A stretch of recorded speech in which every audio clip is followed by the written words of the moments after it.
জয় শ্রী রাধে কৃষ্ণ। বন্ধুদের এই ঐশ্বরিক যাত্রায় আপনাদের স্বাগত। হে কৃষ্ণ, যারা আজ এই বাণী শুনছেন তাদের জীবনে তোমার কৃপা সদা বিরাজ করুক এবং প্রতিটি কষ্ট দূর হোক। চলুন দেরি না করে শুরু করা যাক শ্রীকৃষ্ণের অমৃত উপদেশের এই অনন্য যাত্রা।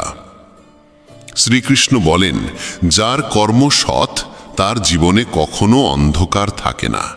যারা শুধু অপেক্ষা করে তারা কেবল এতটুকুই পায় যতটুকু প্রচেষ্টা করা মানুষরা ফেলে যায়।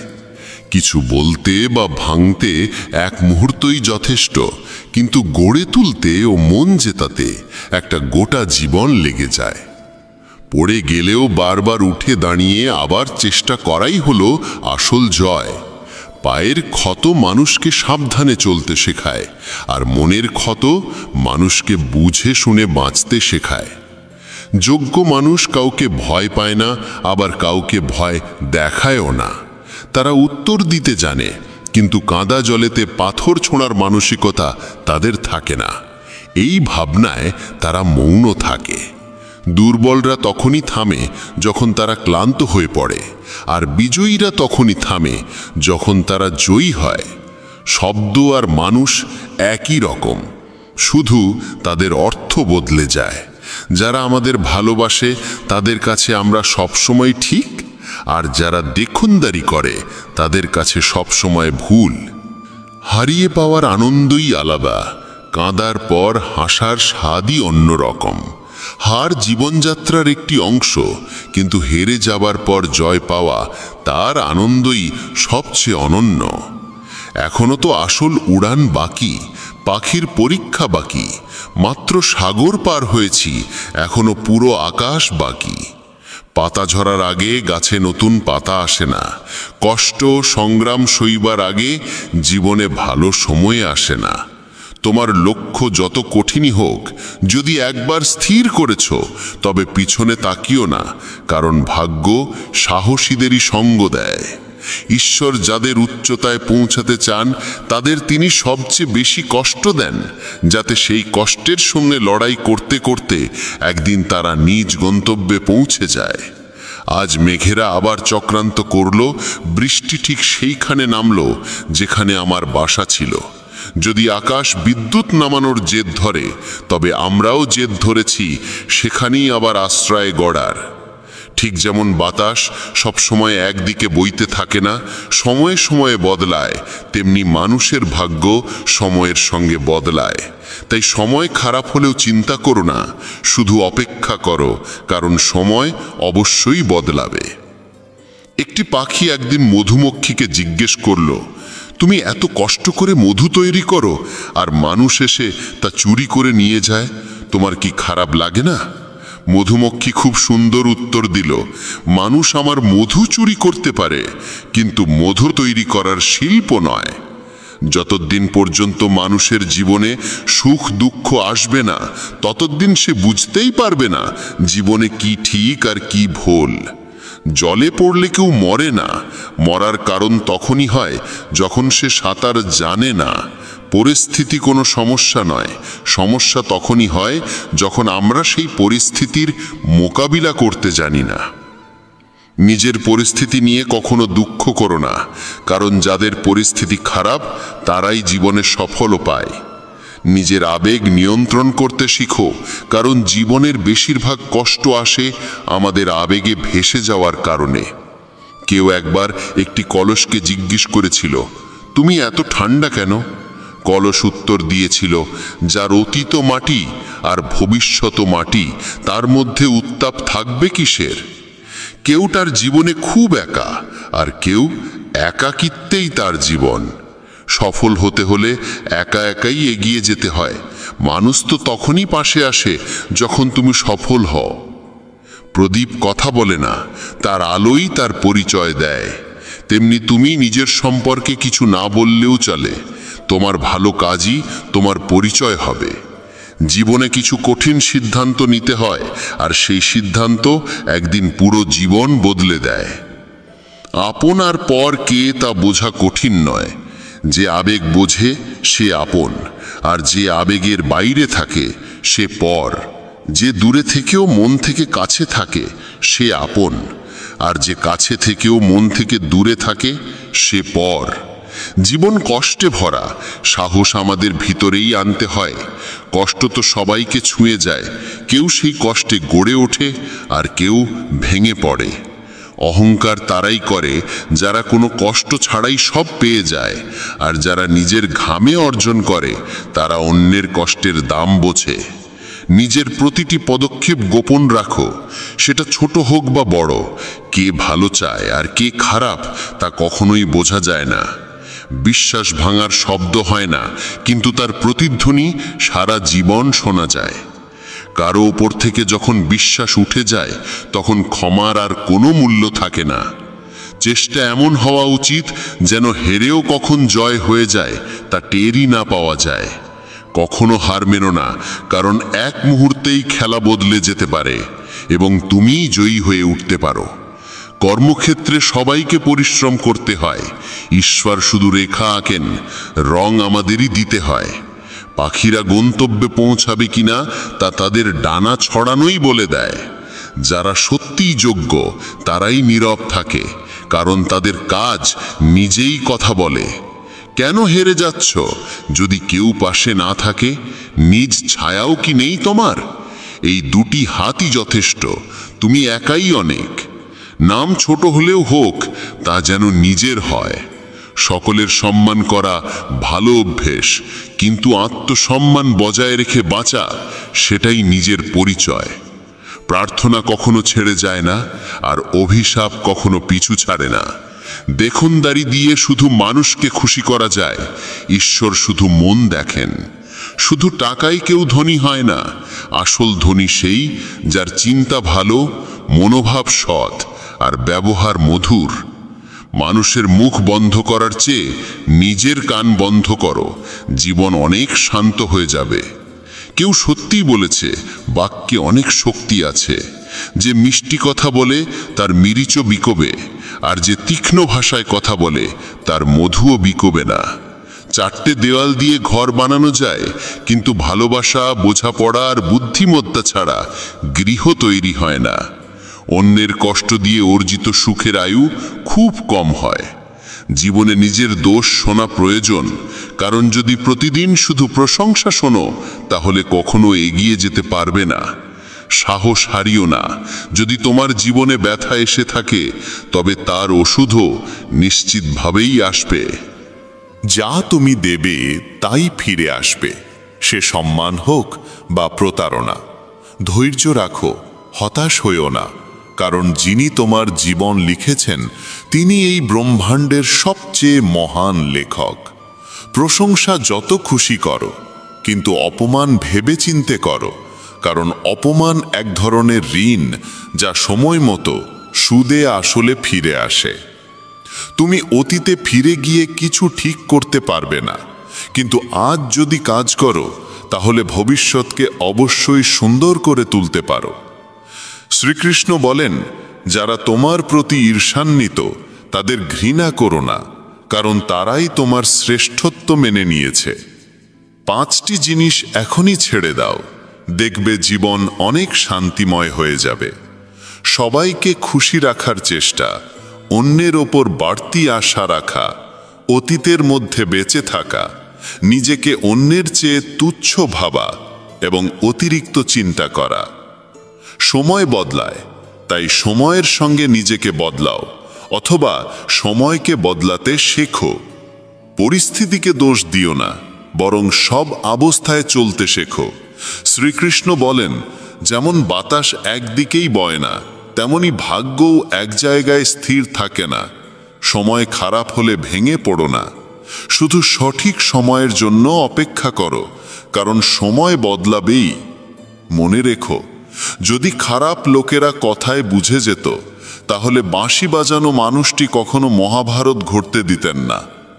যত অপেক্ষা করাচ্ছে সে, সময় এলে এমনভাবে ফিরিয়ে দেবে যে তোমার পক্ষে তা সামলানো কঠিন হবে। নিজের জীবনের ওপর কখনো ক্ষুব্ধ হয়েও না, কারণ অনেকে তোমার মতো জীবন পাওয়ার স্বপ্ন দেখে। যদি কোনো ব্যর্থ মানুষকে জিজ্ঞেস করো কেন সে সফল হয়নি, সে দুটি কারণ দেবে। 1, ভাগ্য খারাপ ছিল, 2, সময় ছিল না।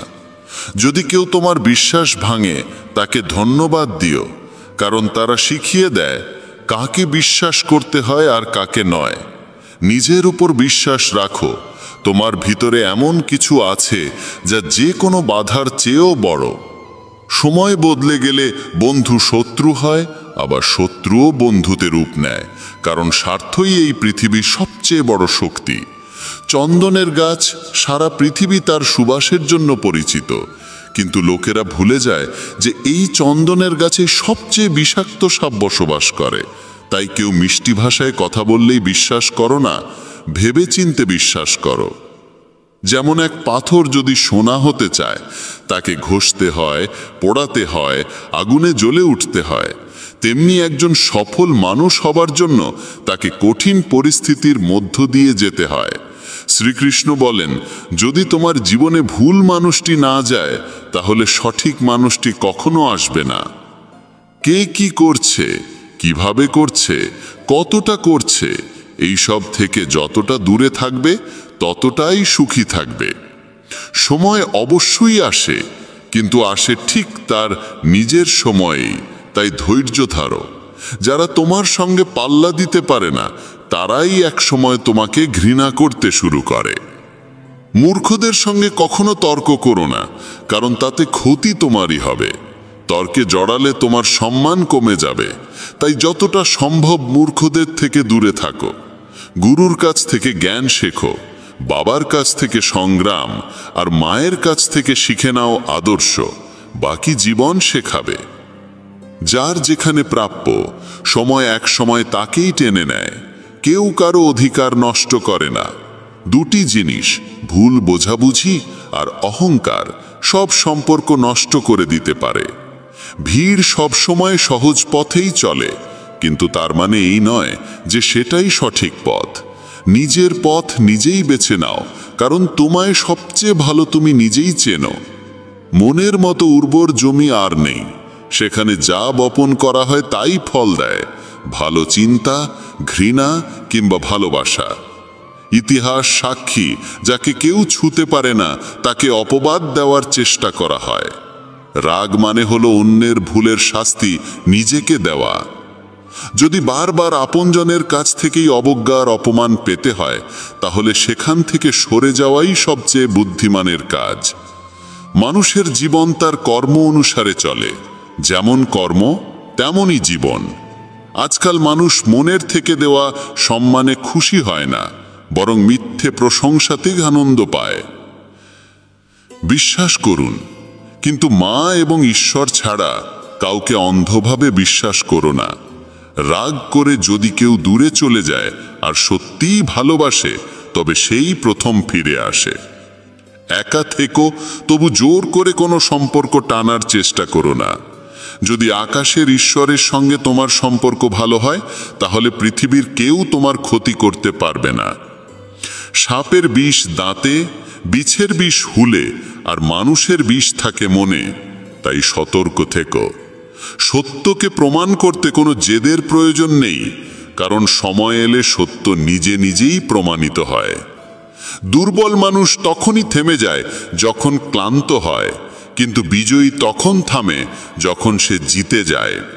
নিজের জন্য নয়, তাদের জন্য সফল হও যারা চায় তুমি ব্যর্থ হও। তোমার বড় স্বপ্ন ছোট মনের লোকেদের সঙ্গে ভাগ করো না, কারণ তাদের সেই যোগ্যতা থাকে না যা তোমার স্বপ্নকে বুঝতে পারে। একটা কথা মনে রেখো, সংগ্রামে মানুষ একা থাকে, সেই সময় কেউ পাশে থাকে না। কিন্তু সাফল্যে সে কখনো একা থাকে না, সারা পৃথিবী তখন তার পাশে হাঁটতে চায়। শুধু নিজের ওপর বিশ্বাস রেখো এবং মনে রেখো, যদি সঠিক সিদ্ধান্ত নিয়েছ, তাহলে একাকিত্ব অনুভব হবেই। যারা বলে ভিড়ের সঙ্গে হাঁটলে সঙ্গী মেলে, তারা ভুল বলে না। কিন্তু আলাদা পরিচয় তৈরি করতে চাইলে তোমাকে ভিড় থেকে আলাদা হয়ে এমন কিছু করতে হবে যা তোমার পরিচয় গড়ে তোলে। যখন ঈশ্বর তোমাকে ভালোবাসেন, তিনি তোমার জন্য সবসময় সেই পথই বেছে নেন যা তোমার মঙ্গল আনে, এমনকি তখনও যখন তার জন্য তাকে তোমার জীবনের অনেক কাছের মানুষদেরও দূরে পাঠাতে হয়। যারা তোমার যোগ্য নয় তাদের সঙ্গে নিজের সমস্যাগুলো কখনো ভাগ করে নিও না, কারণ 80% মানুষ তোমার কষ্টের কোনো গুরুত্ব দেয় না, আর বাকি 20% মানুষ এতে খুশি হয় যে তোমার জীবনে এমন সমস্যাগুলো আছে। কেউ যদি তোমার মূল্য না বোঝে তাহলে হতাশ হবে না, কারণ পুরনো জিনিসের ব্যবসায়ী কখনো হীরের মূল্য বোঝে না। নীরবতা আর হাসি, এই দুইটি হলো সবচেয়ে শক্তিশালী অস্ত্র। নীরবতা অনেক সমস্যার সমাধান, আর হাসি অনেক সমস্যার থেকে রক্ষা পাওয়ার পথ।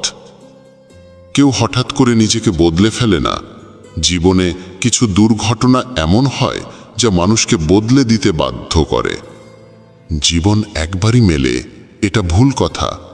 একবার শুধু মৃত্যু হয়, জীবন তো প্রতিদিন নতুনভাবে শুরু হয়। শ্রীকৃষ্ণ বলেন, যারা তোমার নিন্দা করে তাদের করতে দাও। এমন ছোট ছোট কথা শুধুই ছোট মনের মানুষেরাই বলে। মানুষ বলে, যদি ভালোবাসা সত্যি হয় তাহলে সে একদিন তোমার কাছে ফিরে আসবেই। কিন্তু আসল প্রশ্ন হচ্ছে, যদি সত্যিই ভালোবাসত তাহলে ছেড়ে যেতই বা কেন? কেউ যদি তোমাকে ছেড়ে যায়, চিন্তা করো না, কারণ অনেক সময় ভুল মানুষদের সরে যেতে হয় যাতে ঠিক মানুষরা জীবনে আসতে পারে। যে ব্যক্তি তোমার কথার মূল্য বোঝে না তার সামনে চুপ থাকাই শ্রেয়। সাফল্যের পথে রোদটাই আসল সহায়, কারণ যদি ছায়া থাকতো আমরা হয়তো অনেক আগেই ঘুমিয়ে পড়তাম। বিশ্বাস এক বিশাল পুঁজি। নিজের ওপর রাখলে তা শক্তি, আর অন্যের ওপর রাখলে দুর্বলতা হয়ে দাঁড়ায়। যে ব্যক্তির সামনে তুমি সব সময় মাথা নিচু করে থাকো সে কখনো তোমার মূল্য বুঝবে না। দুর্বল শত্রু সবচেয়ে বিপজ্জনক, কারণ সে এমন এক সময় আঘাত করে যখন তুমি কল্পনাও করো না। জীবন প্রায় নতুন সম্পর্কের আবির্ভাবে পুরনো সম্পর্ক ভেঙে দেয়। সম্পর্কের কদরও টাকার মতো, অর্জন কঠিন, হারানো সহজ। কারো হৃদয়ের যন্ত্রণা বুঝতে চাইলে তার চোখের দিকে তাকাও, কারণ যন্ত্রণা মুখে লুকানো গেলেও চোখে লুকানো যায় না। ভালোবাসা শুধু নিজের কাজ আর ঈশ্বরের সঙ্গে করো, কারণ এই দুই কখনো প্রতারণা করে না। সম্পর্ককে কখনোই নিজের স্বার্থে ব্যবহার করো না, কারণ ভালো মানুষ বারবার জীবনে আসে না। ভদ্রতা শিখতে চাইলে পায়ের কাছে শিখো, সে যখনই চলে মাথা নিচু করেই চলে। কারো ভুলে রাগ করার আগে নিজের 10টা ভুল মনে করে নিও। পড়ো, লেখো, লড়ো, হাসো, যাই করো, কিন্তু যে স্বপ্ন দেখেছ তা যে কোনো মূল্যে পূর্ণ করো। এই যুগে কাউকে বোঝাতে যেও না যে তুমি ভিতর থেকে ভেঙে পড়েছ, কারণ লোকেরা ভাঙা বাড়ির ইট পর্যন্ত তুলে নিয়ে যায়। আসলে সেই মানুষই জীবনের খেলা বোঝে যে যাত্রার ধুলোকেই রঙিন গুলাল ভাবে। হৃদয়ে যাদের সত্যতা আছে তারা হয়তো জীবনে একা থেকে যায়, কিন্তু এমন মানুষদের পাশে ঈশ্বর সবসময় থাকেন। অন্যের করা উপকার কখনো ভুলো না, আর নিজের করা উপকার কখনো মনে রেখো না। এটাই মহান মানুষের পরিচয়। জীবনে কাউকে তুচ্ছ ভেবো না, কারণ বন্ধ ঘড়িটাও দিনে দুবার সঠিক সময় দেখায়। যদি এখনো তোমার নিজের পরিচয় নিজেকেই দিতে হয়, বুঝে নিও সাফল্য এখনো দূরে। অনেক সময় সম্পর্কের মূল্য বোঝায় তারাই যাদের সঙ্গে আমাদের কোনো সম্পর্কই নেই। যেখানে তোমার প্রয়োজন নেই সেখান থেকে নীরবে সরে যাওয়াই বুদ্ধিমানের কাজ। যদি তুমি নিজের কাজে ব্যস্ত থাকো আর কারো সঙ্গে কথা বলতে না পারো, মানুষ বলবে তুমি অহংকারী। তুমি নিজের কাজ করে যাও, সময়ই একদিন তাদের সবকিছু বোঝাবে। পরীক্ষা সবসময় একা হয়, কিন্তু ফলাফল সবার সামনে আসে। তাই জীবনে কোনো কাজ করার আগে তার পরিণতি নিয়ে ভাবা জরুরি। যে শুধু প্রয়োজনের সময় তোমাকে মনে রাখে তার কাজ অবশ্যই করো, কারণ সে অন্ধকারে আলো খোঁজে, আর সেই আলো তুমি। জীবনের হাত নেই, কিন্তু সে এমন চড় মারতে পারে যা সারা জীবন মনে থাকে। চোখ যত ছোটই হোক, তাদের শক্তি থাকে পুরো আকাশকে দেখার। পথ জানতে চাইতে কখনো লজ্জা করো না। কে জানে গন্তব্যের পথ সেখান দিয়েই যায় যেটা তুমি জানোই না। সময়ের সঙ্গে চলা জরুরি নয়, সত্যের সঙ্গে চলো, একদিন সময়ও তোমার সঙ্গে চলবে। সম্পর্ক পালন করতে বুদ্ধি নয়, হৃদয়ের পবিত্রতা থাকা দরকার। সত্য বলো, স্পষ্ট বলো, সামনে বলো। যে তোমার হবে সে বুঝবে, আর যে নয় সে সরে যাবে। যার স্বভাবই বারবার বদলানোর, সে কখনো কারু হতে পারে না, তা সে সময় হোক বা মানুষ। একা থাকা কঠিন, কিন্তু কঠিন পথই সবচেয়ে মহান হয়ে ওঠে। শ্রীকৃষ্ণ বলেন, যারা তোমার সঠিক কথারও ভুল মানে করে তাদের কাছে ব্যাখ্যা দিতে গিয়ে সময় নষ্ট করো না। একদিন অভিযোগ থাকবে সময়ের প্রতি নয়, বরং নিজের প্রতি। কারণ জীবনের সৌন্দর্য তোমার সামনে ছিল, অথচ তুমি সংসারের জটিলতাই ব্যস্ত রয়ে গেলে। একবার ক্ষমা করে ভালো মানুষ হয়ে যাও, কিন্তু সেই একই মানুষটির ওপর আবার বিশ্বাস করো না, যেন বোকা না হয়ে যাও। আপন তো সেগুলোই যারা তোমার যন্ত্রণা অনুভব করে, কারণ খোঁজ খবর তো রাস্তায় চলতে থাকা লোকেরাও জিজ্ঞেস করে। পরিশ্রমের ফল আর সমস্যার সমাধান দুটোই দেরিতে হলেও একদিন ঠিকই আসে। তুমি যদি অন্যের ভালো চাও, ঠিক সেই ভালোই তোমার জীবনেও ফিরে আসে। এটাই প্রকৃতির নিয়ম। ভেঙে যাওয়া জিনিসই সবচেয়ে বেশি কষ্ট দেয়, যেমন বিশ্বাস, মন, ঘুম, আর সবচেয়ে বেশি আশা। আশা পূরণ না হলে রাগ বাড়ে, আর পূরণ হলে লোভ বাড়ে। তাই জীবনের প্রতিটি পরিস্থিতিতে স্থির থাকাই শ্রেষ্ঠ। সহায়তা চাইতে সবাই আসে, কিন্তু যখন তোমার সাহায্যের প্রয়োজন তখন কাউকেই পাশে দেখা যায় না। শ্রীকৃষ্ণ বলেন, ভালো কর্ম করো এবং ভুলে যাও, ঠিক সময়ে তার ফল নিশ্চিতভাবে আসবে। জীবনে যদি আঘাত না খেতে চাও, তাহলে একা থাকা শিখে নাও। মানুষ তখনই একা থাকা শিখে ফেলে যখন বুঝে যায় যে তাকে আর কেউ সহযাত্রী হিসেবে নেই। একা থাকা, একা কাঁদা, এই অভ্যেসই অনেক সময় মানুষকে ভিতর থেকে অনেক শক্তিশালী করে তোলে। যদি পারো তবে একা থাকা শিখে নাও, কারণ যার উপর তুমি সবচেয়ে বেশি নির্ভর করবে সেও একদিন তোমায় সবচেয়ে বেশি আঘাত দেবে। একা হাঁটা শিখে নাও, কারণ সঙ্গে থাকা মানুষ আজ থাকলেও কাল নাও থাকতে পারে। একা থাকার মধ্যেও এক অন্যরকম শান্তি আছে, না কারো আসার আনন্দ, না কারো চলে যাওয়ার কষ্ট।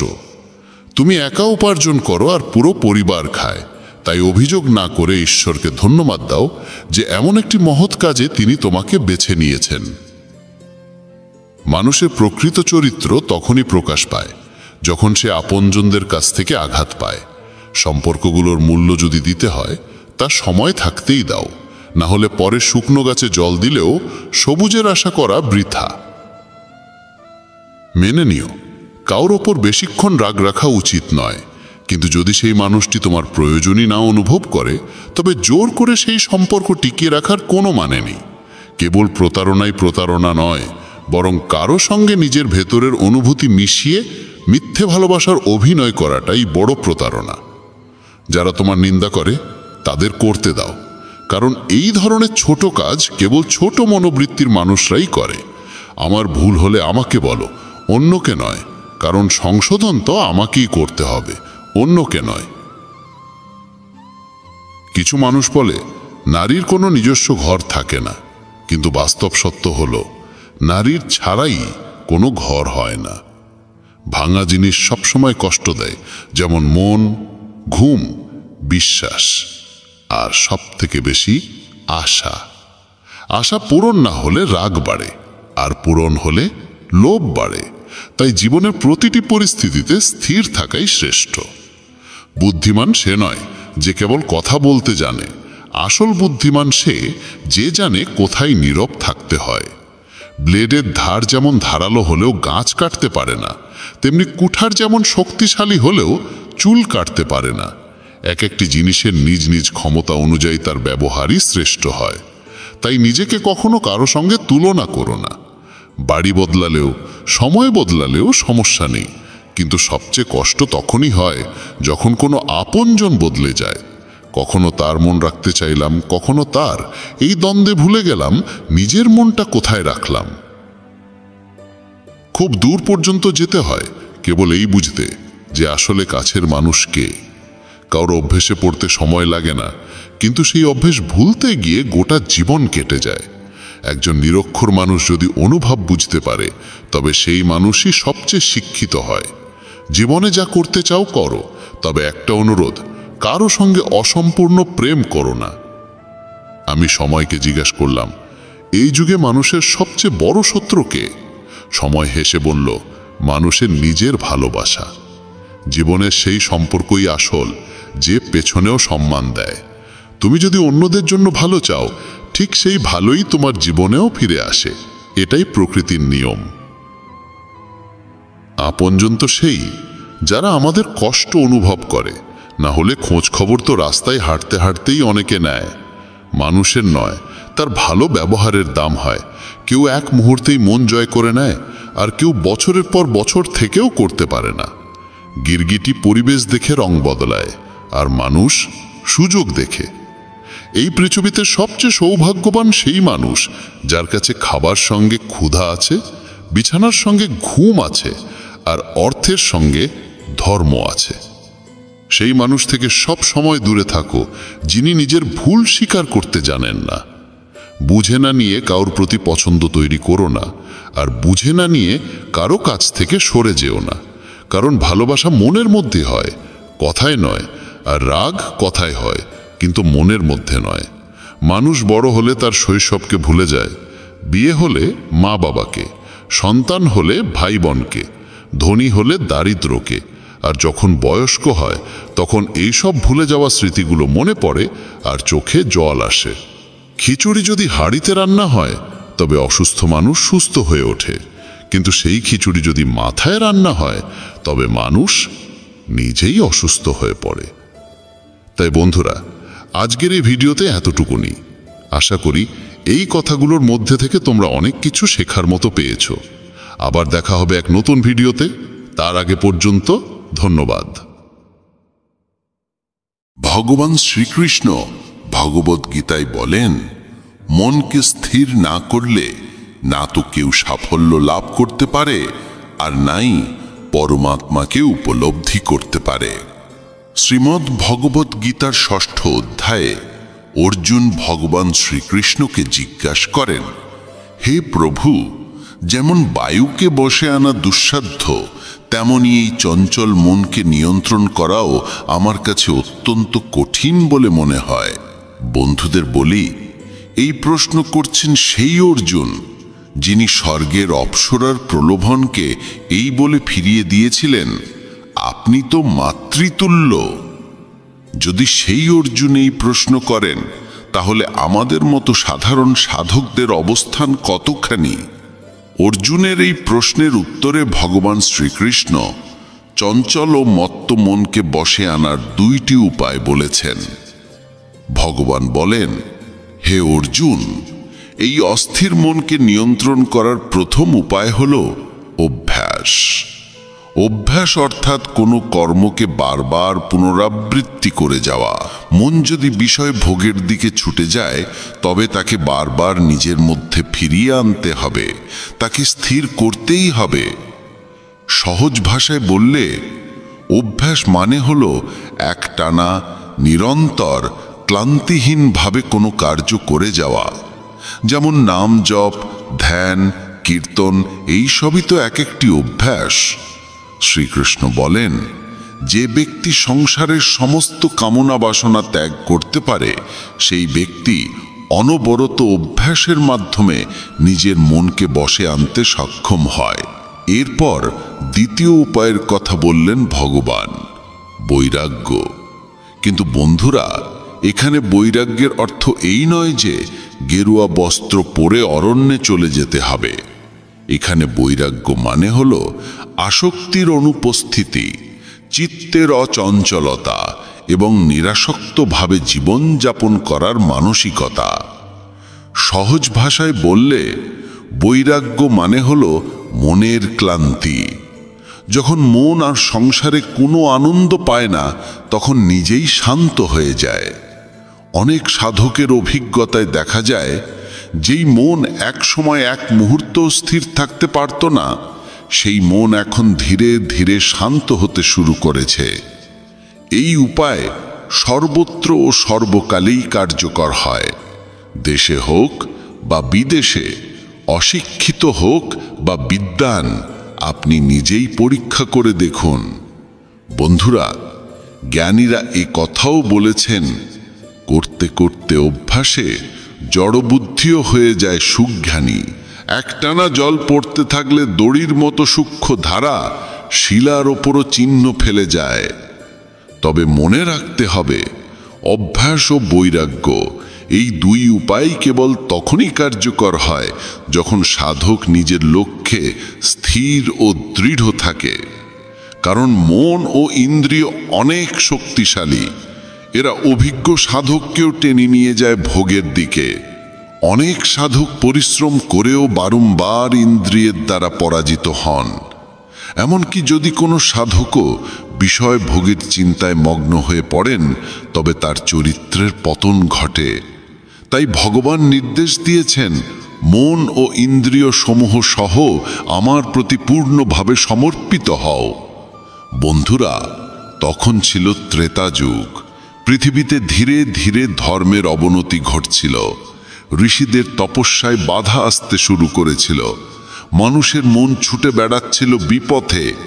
কাম, ক্রোধ, লোভ, মোহ ও অহংকারে বিভ্রান্ত হয়ে মানুষ হয়ে উঠেছিল অসংযমী। এমন এক সময় হিমালয়ের গুহায় এক মহান তপস্বী মহর্ষি বশিষ্ঠ তার শিষ্যদের সঙ্গে বাস করতেন। তার একটি প্রিয় শিষ্য ছিল সুদীপ। সুদীপ ছিল অত্যন্ত মেধাবী, উজ্জ্বল ও ধর্মনিষ্ঠ, কিন্তু তার মধ্যে ছিল একটি বড় দোষ, তার চঞ্চল মন। ধ্যান করতে করতে সে অস্থির হয়ে যেত। বারবার চিন্তার ঢেউ তাকে সেই জায়গাতেই নিয়ে যেত। সে নিজেও এই দুর্বলতাকে বুঝত এবং তার জন্য মন খারাপ করত। একদিন সুধীপাচার্য বশিষ্ঠকে বলল, গুরুদেব, আমার মন কখনোই শান্ত থাকে না। আমি ধ্যান করি, কিন্তু চিন্তারা দৌড়াতে থাকে। কখনো অতীতের স্মৃতি, কখনো ভবিষ্যতের চিন্তা, কখনো মোহ, কখনো রাগ। আমার মনে হয় আমি কোনো দিনও প্রকৃত যোগী হতে পারবো না। বশিষ্ঠ মৃদু হেসে বললেন, বৎস, এই মন স্বভাবতই চঞ্চল। একে নিয়ন্ত্রণ করা সহজ নয়, কিন্তু এমনও নয় যে এটি নিয়ন্ত্রণ করা যায় না। হে বৎস, আমি তোমাকে একটি গল্প বলি। এই গল্প স্বয়ং ভগবান শিবের এক অভিজ্ঞতার উপর ভিত্তি করে গঠিত। মন দিয়ে শোনো এবং বোঝার চেষ্টা করো। এই কাহিনী মন দিয়ে শুনলে তোমার সমস্ত দুঃখ ও সংশয় দূর হয়ে যাবে এবং সামান্য পরিশ্রমেই তুমি তোমার মনকে শান্ত করতে সক্ষম হবে। গল্প শুরু করে মহর্ষি বশিষ্ঠ বললেন, প্রাচীনকালে রূপবর্ণ নামে এক ধর্মপরায়ণ সম্রাট ছিলেন। তিনি বহু যজ্ঞ করেছিলেন, প্রজার রক্ষা করেছিলেন এবং ধর্মের পথ অনুসরণ করেছিলেন। কিন্তু বয়স বাড়ার সঙ্গে সঙ্গে তার মনে মৃত্যু ভয়ে জন্ম নিল। তার মনে হতে লাগল, এই জীবন তো নশ্বর, শেষ সময়ে তিনি একা ও অসহায় হয়ে পড়বেন। এই চিন্তা তাকে বারবার অস্থির করত। তার মন একদম অশান্ত হয়ে উঠেছিল। তিনি সারাক্ষণ অস্থির হয়ে থাকতেন। বন্ধুরা, মৃত্যু নিয়ে ভয় কাকে লাগে না? আমরাও আমাদের জীবনের সঙ্গে এই অবস্থার তুলনা করে দেখতে পারি, এবং এই ভয় ও উদ্বেগই রূপবর্ণ রাজাকেও পীড়িত করছিল। রাজা বহু পণ্ডিত, তান্ত্রিক এবং যোগীর শরণাপন্ন হলেন। জিজ্ঞাসা করলেন, কিভাবে মন শান্ত হবে, কিভাবে মৃত্যু ভয় দূর হবে? কিন্তু তেমন কোনো আশ্বস্তকারী উত্তর তিনি পেলেন না। অবশেষে এক যোগী তাকে বললেন, রাজন, যদি আপনি সত্যিই শান্তি চান, তবে মহামণি কপিলের কাছে যান। তিনি তপস্যায় লিপ্ত আছেন এবং আত্মজ্ঞান প্রাপ্ত মহাপুরুষ। তিনি আপনাকে এই ভয়টাকে মুক্তি দিতে পারেন। বন্ধুরা, যখন মন অশান্ত হয়ে যায়, তখন নানা দ্বন্দ্ব মনে চলতে থাকে। যেমন মহাভারতের যুদ্ধকালে অর্জুনের মনেও দ্বন্দ্ব শুরু হয়েছিল। সে বুঝতে পারছিল না, আমি কি করব, কিভাবে নিজের হাতে নিজের কুলের বিনাশ ঘটাবো। তখনই শ্রীকৃষ্ণ তাকে গীতার পরম জ্ঞান প্রদান করে তার সকল দ্বিধা সংশয় দূর করেছিলেন। এই একই দ্বিধা, ভয় ও দুশ্চিন্তার মধ্যে দিয়ে যাচ্ছিলেন রাজা রূপবর্ণ। তিনি তার রাজসিংহাসন পুত্রকে প্রদান করে কপিল মুনির আশ্রমের উদ্দেশ্যে রওনা দিলেন। তিনি গভীর বন, পর্বত, নদী পার হয়ে তপবনে পৌঁছলেন। সেখানে কপিলমুনি ধ্যানে নিমগ্ন ছিলেন। কপিলমুনির দেহে ছিল কেবল বৃক্ষের ছাল, চুল ছিল এলোমেলো এবং মুখে ছিল এক অপূর্ব দীপ্তি। রাজা কপিলমুনির চরণে প্রণাম করলেন। কপিলমুনি বললেন, বলুন রাজন, আজ কি উদ্দেশ্যে আপনি আমাদের কুটিরে এসেছেন? রাজা রূপবর্ণ বললেন, হে মুনিবর, আমি জীবনের নশ্বরতা নিয়ে খুব দুঃখিত। আমার মন একদম অশান্ত। আপনি আমাকে এমন জ্ঞান দিন যাতে আমি মৃত্যু এবং ভয় থেকে মুক্ত হতে পারি। কপিলমুনি বললেন, রাজন, মনের স্বভাবই চঞ্চল। যতক্ষণ তুমি মনকে বাহ্যিক বিষয়বস্তুর প্রতি আকৃষ্ট করে রাখবে, ততক্ষণ এটি কখনো শান্ত হবে না। রাজন, শান্তি বাইরে নয়, শান্তি তোমার অন্তরে লুকিয়ে আছে। তখন রাজা রূপবর্ণ বললেন, হে মুনিবর, এই দ্বিধার সমাধানের জন্যই তো আমি আপনার কাছে এসেছি। আপনি কৃপা করে আমাকে এই ভয়ের বন্ধন থেকে মুক্ত করুন। তখন কপিলমুনি বললেন, রাজন, এখন আমি তোমাকে ভগবান শিবের একটি প্রাচীন কাহিনী শোনাই। এই কাহিনী শ্রবণ করলেই তোমার মন সম্পূর্ণরূপে শান্ত হয়ে যাবে এবং তুমি চিরতরে ভয় ও উদ্বেগ থেকে মুক্তি পাবে। কথা শুরু করে কপিলমুনি বললেন, একবার ভগবান শিব কৈলাসে গভীর ধ্যানে নিমগ্ন ছিলেন। দেবী পার্বতী জিজ্ঞাসা করলেন, নাথ, আপনি সর্বদা ধ্যানে মগ্ন থাকেন কেন? এই সংসারে চিন্তা কি আপনাকে স্পর্শ করে না? ভগবান শিব হেসে বললেন, হে দেবী, এই সংসার তো মায়ার এক বিভ্রমজাল। মায়া থেকেই মন সৃষ্টি হয় এবং মন থেকেই জন্ম নেয় ইচ্ছা, ভয়, দ্বন্দ্ব ও ক্রোধ। যখন মন আমাদের নিয়ন্ত্রণে থাকে না, তখনই আমরা ঈশ্বর থেকে বিচ্যুত হয়ে পড়ি। পার্বতী আবার প্রশ্ন করলেন, হে নাথ, তাহলে কি মনকে নিয়ন্ত্রণে আনাই মুক্তি? শিব বললেন, হ্যাঁ দেবী, একবার আমিও মনকে জয় করার জন্য গভীর তপস্যায় রত হয়েছিলাম। তখন আমি উপলব্ধি করেছিলাম যে মনকে জোর করে নয়, বরং তাকে বোঝার মাধ্যমে, তাকে ভালোবাসার দৃষ্টিতে দেখে ধীরে ধীরে স্নেহে নিয়ন্ত্রণে আনতে হয়। ভগবান শিব বললেন, একবার আমি সংকল্প করলাম যে 1 বছর আমি সম্পূর্ণরূপে মৌন থাকব। কোনো কথা নয়, কোনো সংলাপ নয়। আমি কেবল আমার মনকে পর্যবেক্ষণ করলাম। চিন্তারা আসছে এবং চলে যাচ্ছে, আবেগ জাগছে, আবার মিলিয়ে যাচ্ছে, কিন্তু আমি কোনো প্রতিক্রিয়া দিচ্ছি না। আমি কেবল একজন সত্যি সাক্ষীর মতো প্রত্যক্ষ করছিলাম। ধীরে ধীরে আমার অন্তরের অন্ধকার উন্মোচিত হতে লাগলো। আমি দেখলাম যে ক্রোধ, মোহ, কাম সবই মনেরই সৃষ্টি, ছায়ার মতো। যেমন সূর্যের আলোয় অন্ধকার থাকতে পারে না, তেমনি বোধের আলোয় মনের সমস্ত বিকার ধ্বংস হতে থাকে। শিব বললেন, যেদিন আমি সম্পূর্ণরূপে মৌন হলাম, সেদিন আমি নিজেকে উপলব্ধি করলাম। আমি না তো শরীর, না কোনো ভাবনা, না কোনো অহংকার। আমি কেবল চৈতন্য, আর সেই চৈতন্য থেকেই শান্তির উৎসার ঘটে। ভগবান শিবের কাহিনী শেষ করে কপিলমুনি রাজা রূপবর্ণকে বললেন, হে রাজন, শিবের এই মৌন সাধনা প্রমাণ করে যে মনকে জয় করার পথ কেবল ধ্যান, মৌনতা এবং সাক্ষীর অবস্থান। যখন তুমি তোমার অন্তরের ভাবনাগুলিকে আঁকড়ে ধরা বন্ধ করে দেবে, তখনই শান্তি তোমার স্বাভাবিক প্রকৃতি হয়ে উঠবে। রাজা জিজ্ঞেস করলেন, মুনিবর, কিন্তু আমি তো একটি রাজ্য চালাই। আমার কাছে প্রজার দায়িত্ব আছে, অনেক সিদ্ধান্ত নিতে হয়, কর্তব্য পালন করতে হয়। আমি এই রাজসিক জীবনের মধ্যে এটি কিভাবে সম্ভব করব? মুনি বললেন, হে রাজন, শান্তির অর্থ এই নয় যে তুমি তোমার সমস্ত দায়িত্ব ত্যাগ করো। শান্তির অর্থ হলো তুমি কর্ম করতে করতেই তোমার অন্তরে স্থিত থাকো। যেমন পদ্ম ফুল জলে থেকেও জলে ভেজে না, তেমনি তোমার মন কর্মের মধ্যে থেকেও অভ্যন্তরে মুক্ত ও অচঞ্চল থাকবে। কপিলমুনির চিন্তাধারায় রাজা রূপবর্ণ অত্যন্ত প্রভাবিত হলেন। তিনি মুনির চরণে প্রণাম করলেন এবং 1 বছর সেই আশ্রমেই থেকে গেলেন। তিনি মৌন সাধনা করতেন, ধ্যান করতেন। ধীরে ধীরে তার মন শান্ত হতে লাগলো। তার মনে চিন্তা আসতো, কিন্তু সে এখন সেগুলিকে কেবল দেখত, ধরা দিত না। একদিন তিনি ধ্যানে বসে একটি দিব্য অনুভূতির মধ্যে প্রবেশ করলেন। তার মন সম্পূর্ণরূপে শান্ত হয়ে গেল। সে নিজে নিজেতে স্থিত হয়ে গেল। তার অন্তর থেকে এক দেবীয় আলো বেরিয়ে এলো। সে অনুভব করল সে কেবল আত্মা, বিশুদ্ধ, চিরন্তন ও শান্ত। গুরু বশিষ্ঠ কাহিনী শেষ করলেন। শিষ্য সুদীপের চোখ দিয়ে অশ্রু ঝাড়তে লাগলো। সে বলল, গুরুদেব, এখন আমি বুঝেছি যে মনকে শান্ত করা কোনো যুদ্ধ নয়, এটা এক প্রেমপূর্ণ সাক্ষী হয়ে ওঠার যাত্রা। যখন আমি নিজেকে ভাবনার বাইরে দেখব, তখনই শান্তি নিজে থেকেই আমার অন্তরে আসবে। বশিষ্ঠ বললেন, বৎস, ধ্যান মানে কেবল চোখ বন্ধ করা নয়, এটা হলো এক দৃষ্টিভঙ্গির পরিবর্তন। যখন তুমি সংসারকে নয়, নিজেকে দেখতে শুরু করবে, তখনই তুমি নিজেই শিব হয়ে উঠবে। সুদীপ তপস্যা শুরু করলো। এখন সে ধ্যান করত, চিন্তা আসলেও তাদের চলে যেতে দিত। সে নিজেকে কেবল একজন সত্যি সাক্ষী হিসেবে দেখত। ধীরে ধীরে তার শক্তি অন্তর্মুখী হতে লাগলো। তার মুখে শান্তির দীপ্তি ছড়িয়ে পড়ল, তার বাক্য হয়ে উঠল মধুর, আর তার মন এক স্বচ্ছ আয়নার মতো নির্মল হয়ে উঠল।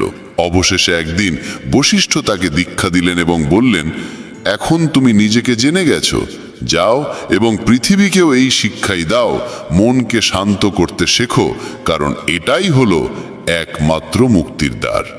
বন্ধুগণ, এই কাহিনী আমাদের শেখায় যে মনকে জোর করে নয়, ভালোবাসা দিয়ে সচেতনভাবে দেখে তবেই শান্ত করা যায়। যখন আমরা ভাবনাগুলিকে কেবল আসতে যেতে দিই এবং সেগুলিকে আঁকড়ে ধরা বন্ধ করি, তখন আমাদের অন্তর থেকেই শান্তির স্রোত প্রবাহিত হতে শুরু করে। শিব, কপিল মুনি এবং গুরু বশিষ্ঠ আমাদের সেই পথই দেখিয়েছেন যে শান্তি বাইরের কোনো বস্তুতে নেই, তা আমাদের নিজের অন্তরের গভীরে লুকিয়ে আছে। বন্ধুগণ, মৌনই হচ্ছে বন্ধন এবং মোক্ষের মূল কারণ। এই মৌনই আমাদের জন্ম মৃত্যুর চক্রে আবর্তিত করে চলেছে।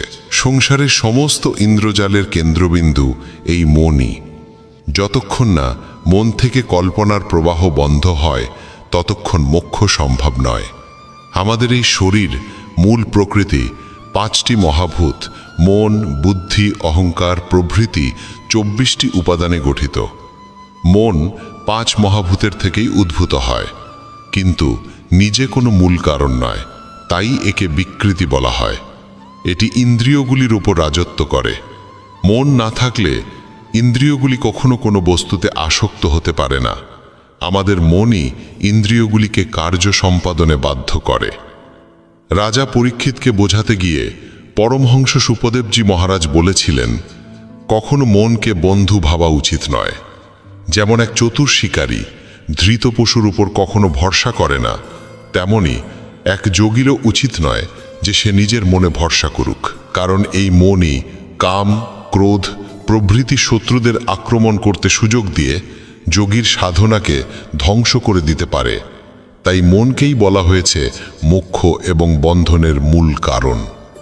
মন মিথ্যা হলেও সেটি আত্মস্বরূপকে আচ্ছন্ন করে রাখে। কেবল ভগবান এবং গুরুর উপাসনার মাধ্যমে এই মনকে পরাস্ত করা যায়। মানুষের সুখ বা দুঃখের কারণ সে নিজে নয়, কোনো দেবতাও নয়, এমনকি এই শরীরও নয়। এর মূল কারণ একমাত্র মন। মনই গোটা জগতের চক্রকে চালনা করে। এটাই ইন্দ্রিয়গুলিকে বিষয়গুলির সঙ্গে সংযুক্ত করে এবং চেতনার বিভিন্ন বৃত্তির সৃষ্টি করে। যদিও আত্মা সম্পূর্ণ নিষ্ক্রিয়, তবু মনই সমস্ত কর্মের কেন্দ্রবিন্দু। যখন জীব এই মনকে গ্রহণ করে এবং তার মাধ্যমেই বস্তুভোগে লিপ্ত হয়, তখন কর্মফলের সঙ্গে আসক্তি জন্মায়, আর সে আসক্তি তাকে বেঁধে ফেলে। মহোপনিষদের মতে বন্ধন এবং মোক্ষের মাত্র 2টি কারণ রয়েছে, মমতা এবং মমতা শূন্যতা। আমি ব্রহ্ম নই, এই সংকল্প দৃঢ় হলে মন বন্ধনে পড়ে, আর সবই কিছুই ব্রহ্ম, এই দৃঢ় ভাবনায় মন মুক্ত হয়ে যায়। মন সর্বত্র গমন করতে পারে, এমন সব স্থানে পৌঁছে যায় যেখানে ইন্দ্রিয়গুলি যেতে পারে না, এমনকি ইন্দ্রিয় বিষয়গুলিও যেখানে অগ্রসর হতে অক্ষম। কিন্তু মন যেহেতু মায়িক, তাই এটি পরম তত্ত্বকে জানতে অক্ষম। বন্ধুগণ, উপনিষদে মনকে 2 প্রকার বলা হয়েছে, একটি শুদ্ধ মন এবং অপরটি অশুদ্ধ মন। যে মনে কামনা থাকে, অর্থাৎ যে মনে বস্তু ভোগের ভাবনা জন্মায়, সেটি অশুদ্ধ মন, আর যে মনে কোনো কামনা থাকে না, সেটি শুদ্ধ মন। কামনাযুক্ত মনে বন্ধনের কারণ, আর কামনা শূন্য মনে মোক্ষের কারণ। যে মন বস্তু থেকে মুক্ত, যার মধ্যে ইন্দ্রিয় বিষয়ের প্রতি কোনো আকর্ষণ নেই, সেই মন হৃদয়ে লীন হয়ে যায়। একেই বলা হয় জ্ঞান, একেই বলা হয় মোক্ষ। বন্ধুগণ, ভগবান শ্রীকৃষ্ণ ভাগবত গীতায় বলেন, যদি তুমি মনকে বশে না আনো, তবে এই মনই তোমার সবচেয়ে বড় শত্রু হয়ে উঠবে। তাই তুমি মন এবং ইন্দ্রিয় সহ আমাকে বশ করো, আমার ভক্ত হও, আমার প্রতি মনোনিবেশ করো, আমাকে পূজা করো এবং আমাকে প্রণাম করো, তাহলেই তুমি আমাকে লাভ করবে। জয় শ্রী রাধে কৃষ্ণ। প্রিয় বন্ধুগণ, মানব জীবনের প্রতিটি মুহূর্তে আমরা নানা রকম সমস্যার সম্মুখীন হই। কখনো দুঃখ, কখনো ভয়, কখনো ব্যর্থতা বা হতাশা আমাদের ঘিরে ধরে। অনেকেই ভাবে এসব সমস্যার সমাধান কোথায়। আসলে তার উত্তর লুকিয়ে আছে আমাদের প্রাচীনতম আধ্যাত্মিক গ্রন্থ শ্রীমদ্ ভগবদ্ গীতায়। গীতা শুধু একটি ধর্মগ্রন্থ নয়, এটি জীবনের বাস্তব পাঠশালা। এখানে এমন সব গভীর সত্য ও জ্ঞান লুকিয়ে আছে যা বুঝে নিতে পারলে মানুষ জীবনের প্রতিটি বাধা অতিক্রম করতে সক্ষম হয়। গীতার প্রকৃত অর্থ যার হৃদয়ে পৌঁছে যায়, সে শিখে যায় কিভাবে জীবনের সঙ্গে লড়াই করতে হয়, কিভাবে প্রতিটি সংকটকে জয় করতে হয়, আর কিভাবে নিজের লক্ষ্য পূরণের পথে দৃঢ়ভাবে এগিয়ে যেতে হয়।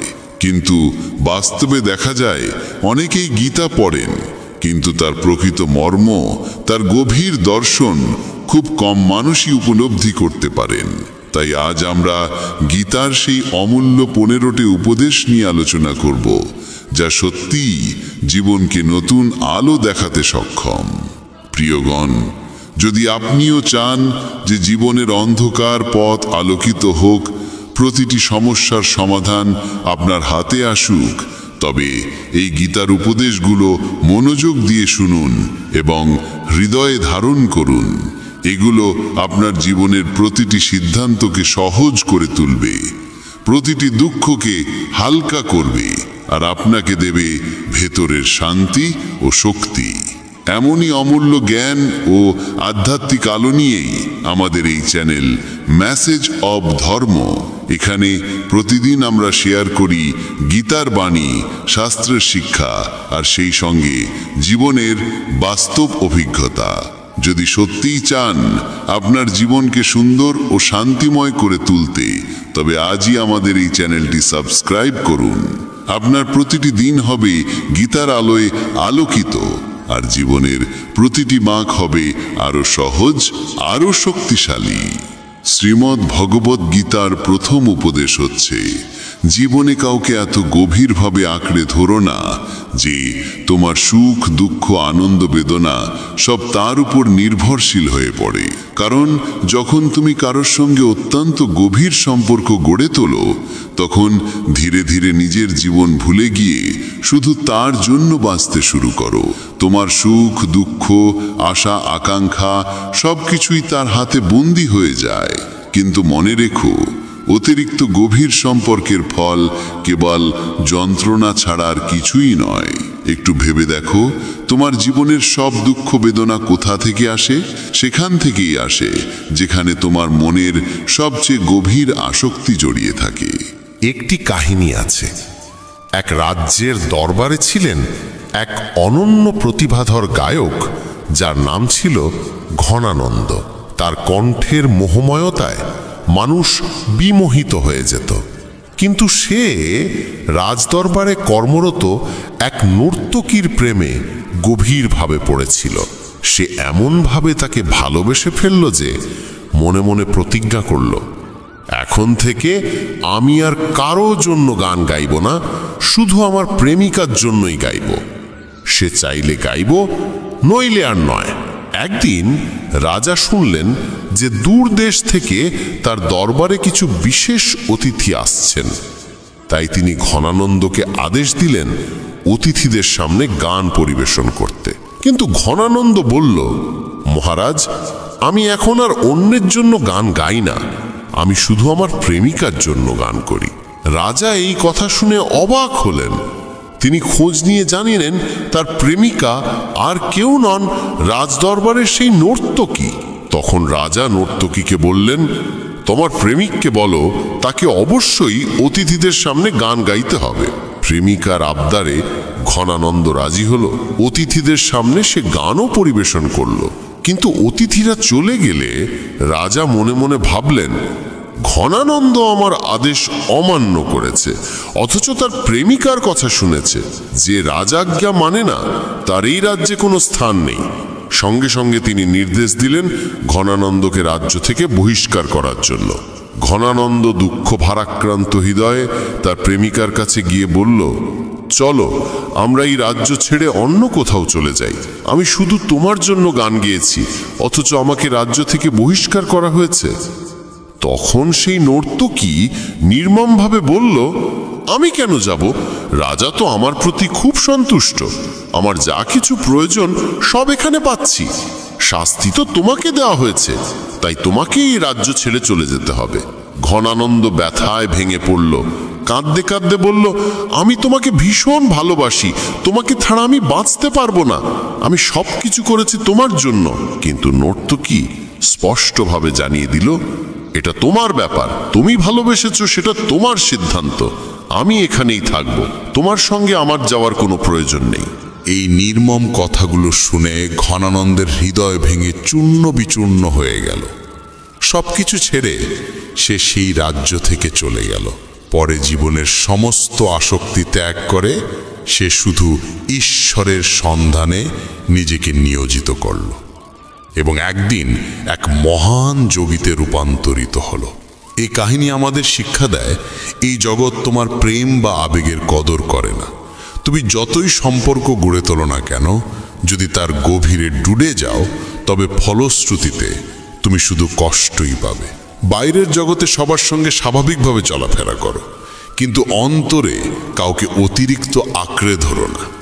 গীতার দ্বিতীয় উপদেশ হলো, বারবার সেই বিষয় নিয়ে চিন্তা করো না যা তোমার মনকে অশান্ত করে দেয়। বাস্তবিক অর্থে জীবন হলো এক প্রবাহমান স্রোতের মতো। যতক্ষণ তুমি সেই স্রোতের সঙ্গে ভেসে চলবে, ততক্ষণ তোমার মন হালকা থাকবে। কিন্তু একবার যদি তোমার মন কোনো একটি জায়গায় আটকে যায়, তখনই দুঃখ ও যন্ত্রণার সূত্রপাত হয়। মানুষের জীবনে দুশ্চিন্তা, চাপ ও মানসিক অশান্তি তখনই আসে যখন সে একটি বিষয়কে বারবার মনে মনে ঘুরিয়ে ঘুরিয়ে ভাবতে থাকে।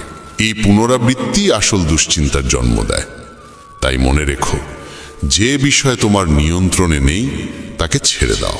যদি তুমি তোমার মনকে কোনো একটি বিষয়ে আটকে রাখো, তবে তুমি জীবনের পথে এগোতে পারবে না, সেখানেই থেমে যাবে। আর যে থেমে যায় সে জীবনে শুধু দুঃখই পায়।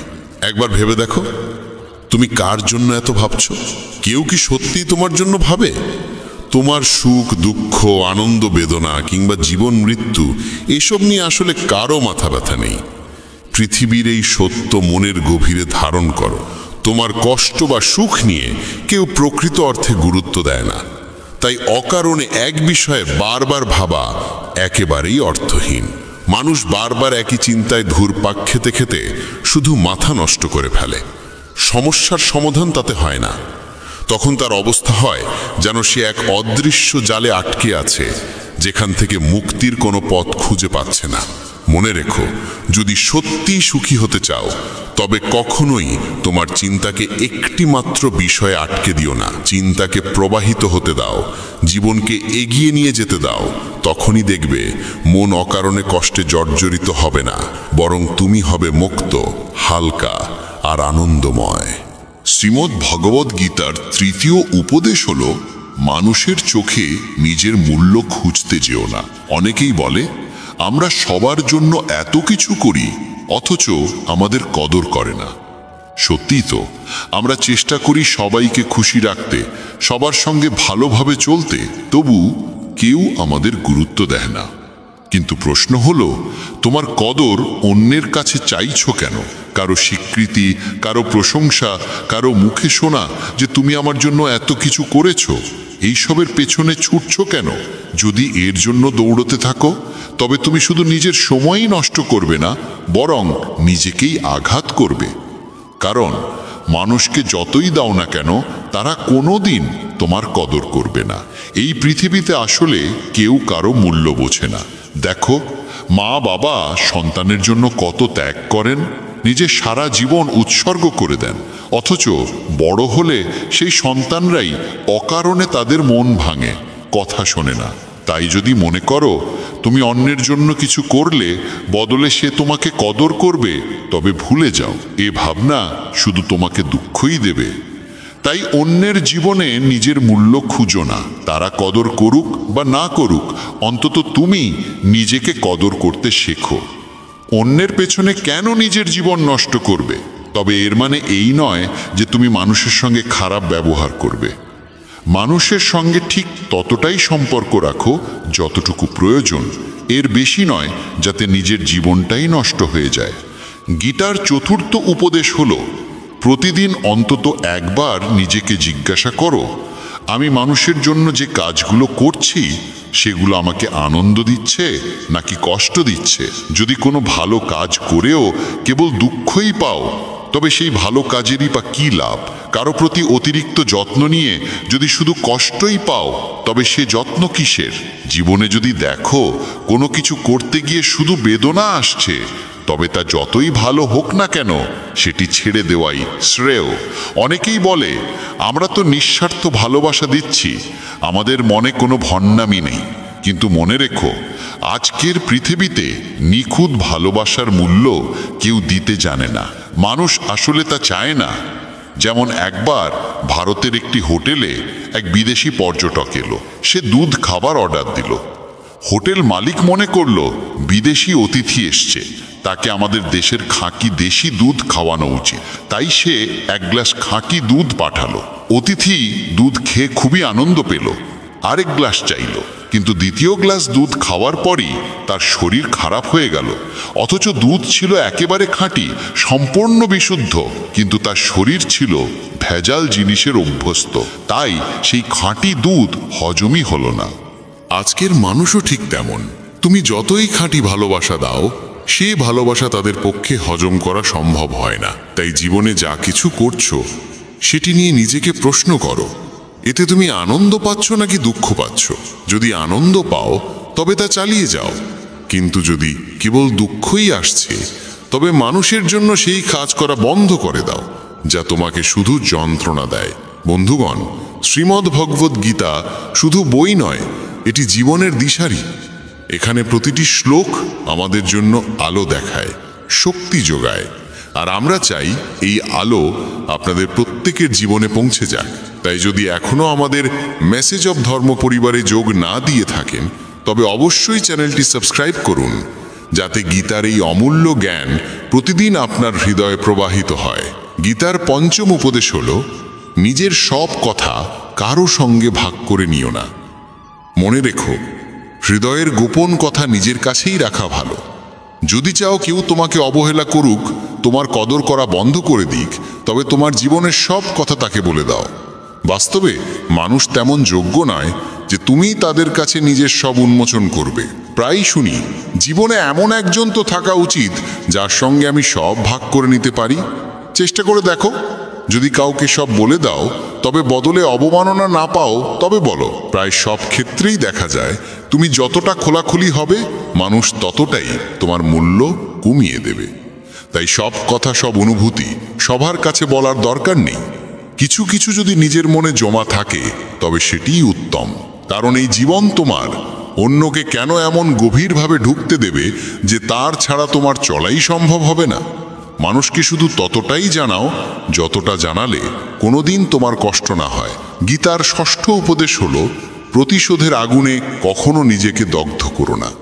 অনেকেই আছে যারা সারা জীবন ভিতরে ভিতরে জ্বলে, বাইরে কিছুই করতে পারে না, কাউকে ক্ষমা করতে পারে না, আবার নিজের জীবনেও কোনো পরিবর্তন আনতে পারে না। ফলস্বরূপ তারা কেবল দুঃখেই ঘেরা থাকে। যদি কোনো বিষয়ে তোমাকে কষ্ট দেয়, তবে তোমার সামনে মাত্র দুটি পথ, হয় তাকে প্রকাশ্যে প্রতিবাদ করো, নয় তাকে ক্ষমা করে দাও। এর বাইরে কোনো তৃতীয় পথ নেই।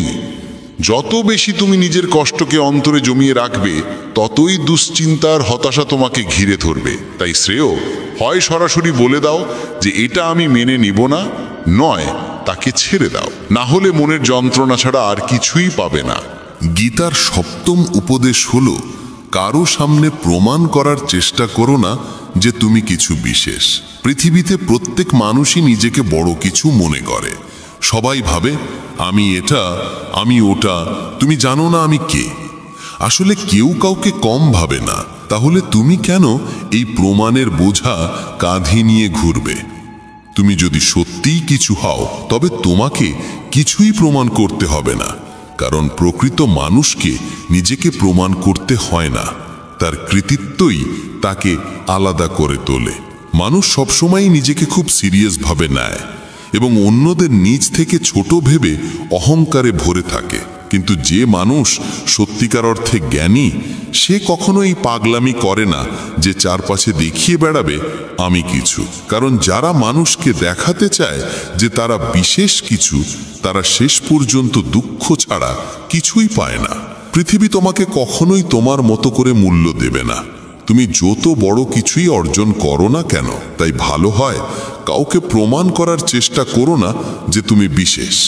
যদি সত্যিই তুমি কিছু হও, তবে তোমার কাজই তা প্রকাশ করবে। মুখে বলার বা জাহির করার প্রয়োজন পড়বে না। ইউনানের এক প্রবাদ আছে, যখন কোনো মানুষের জন্ম হয় তখন ঈশ্বর তার কানে মজা করে বলেন, তোমার মতো মানুষ আগে কখনো জন্মায়নি, তুমি অনন্য, তুমি সবচেয়ে বিশেষ। কিন্তু মানুষ এই ঈশ্বরীয় রসিকতাটাকেই সত্যি ভেবে সারা জীবন প্রমাণ করতে ছুটতে থাকে। অথচ আসল সত্য হলো, নিজেকে প্রমাণ করার প্রয়োজন নেই, বরং নিজের কাজকেই প্রমাণ হিসেবে দাঁড়াতে দাও। গীতার অষ্টম উপদেশ হলো, যেটা থেকে তুমি যতটা ভয় পাবে সেটাই তোমার জীবনে ঘটবেই। ভয় সবসময় জীবনে নেতিবাচকতা ডেকে আনে। যারা সবসময় ভাবে যদি ক্ষতি হয়ে যায়, তাদের ক্ষতি হয়েই যায়। আর যারা মনে করে যদি আমার কিছু ঘটে যায়, তাদেরও কিছু না কিছু ঘটে যায়। কারণ মানুষ যে বিষয় নিয়ে বারবার চিন্তা করে, সেটাই শেষমেশ তার জীবনে বাস্তব হয়ে ওঠে। তাই নিরর্থক ভয় মন থেকে ঝেড়ে ফেলো। যা হবে তা দেখা যাবে। আজকের যে সময় তোমার হাতে আছে, তাকে উপভোগ করতে শিখো। গীতার নবম উপদেশ হলো, কাউকে ততটুকুই ভালোবাসো আর সম্মান দাও যতটুকু সে গ্রহণ করতে পারে। যখন তুমি কাউকে অতিরিক্ত গুরুত্ব দাও, তখন সে তোমাকে হালকা চোখে দেখতে শুরু করে। তোমার ভালোবাসা আর সম্মানকে সে নিজের যোগ্যতার প্রমাণ ভেবে বসে, আমি তো এমনই, তাই আমাকে এতটা দেওয়া হচ্ছে। কিন্তু সে কখনো তোমার আন্তরিকতাকে মূল্য দেবে না। তাই মানুষকে অতিরিক্ত গুরুত্ব দেওয়া উচিত নয়। সবার প্রতি সম্মান থাকা ভালো, কিন্তু এত বেশি নয় যাতে নিজের মর্যাদা নষ্ট হয়ে যায়। গীতার দশম উপদেশ হলো, এক অস্থির ভাসমান মন নিয়ে জীবনে কিছুই করা যায় না। যদি জীবনে সত্যিই কিছু অর্জন করতে চাও, তবে মনকে স্থির রাখা অত্যন্ত প্রয়োজন। যত বেশি তুমি তোমার চিন্তাকে দৌড় করাবে, ততই অশান্ত থাকবে। আর অশান্ত মনে জীবনে কোনো সাফল্য আসে না।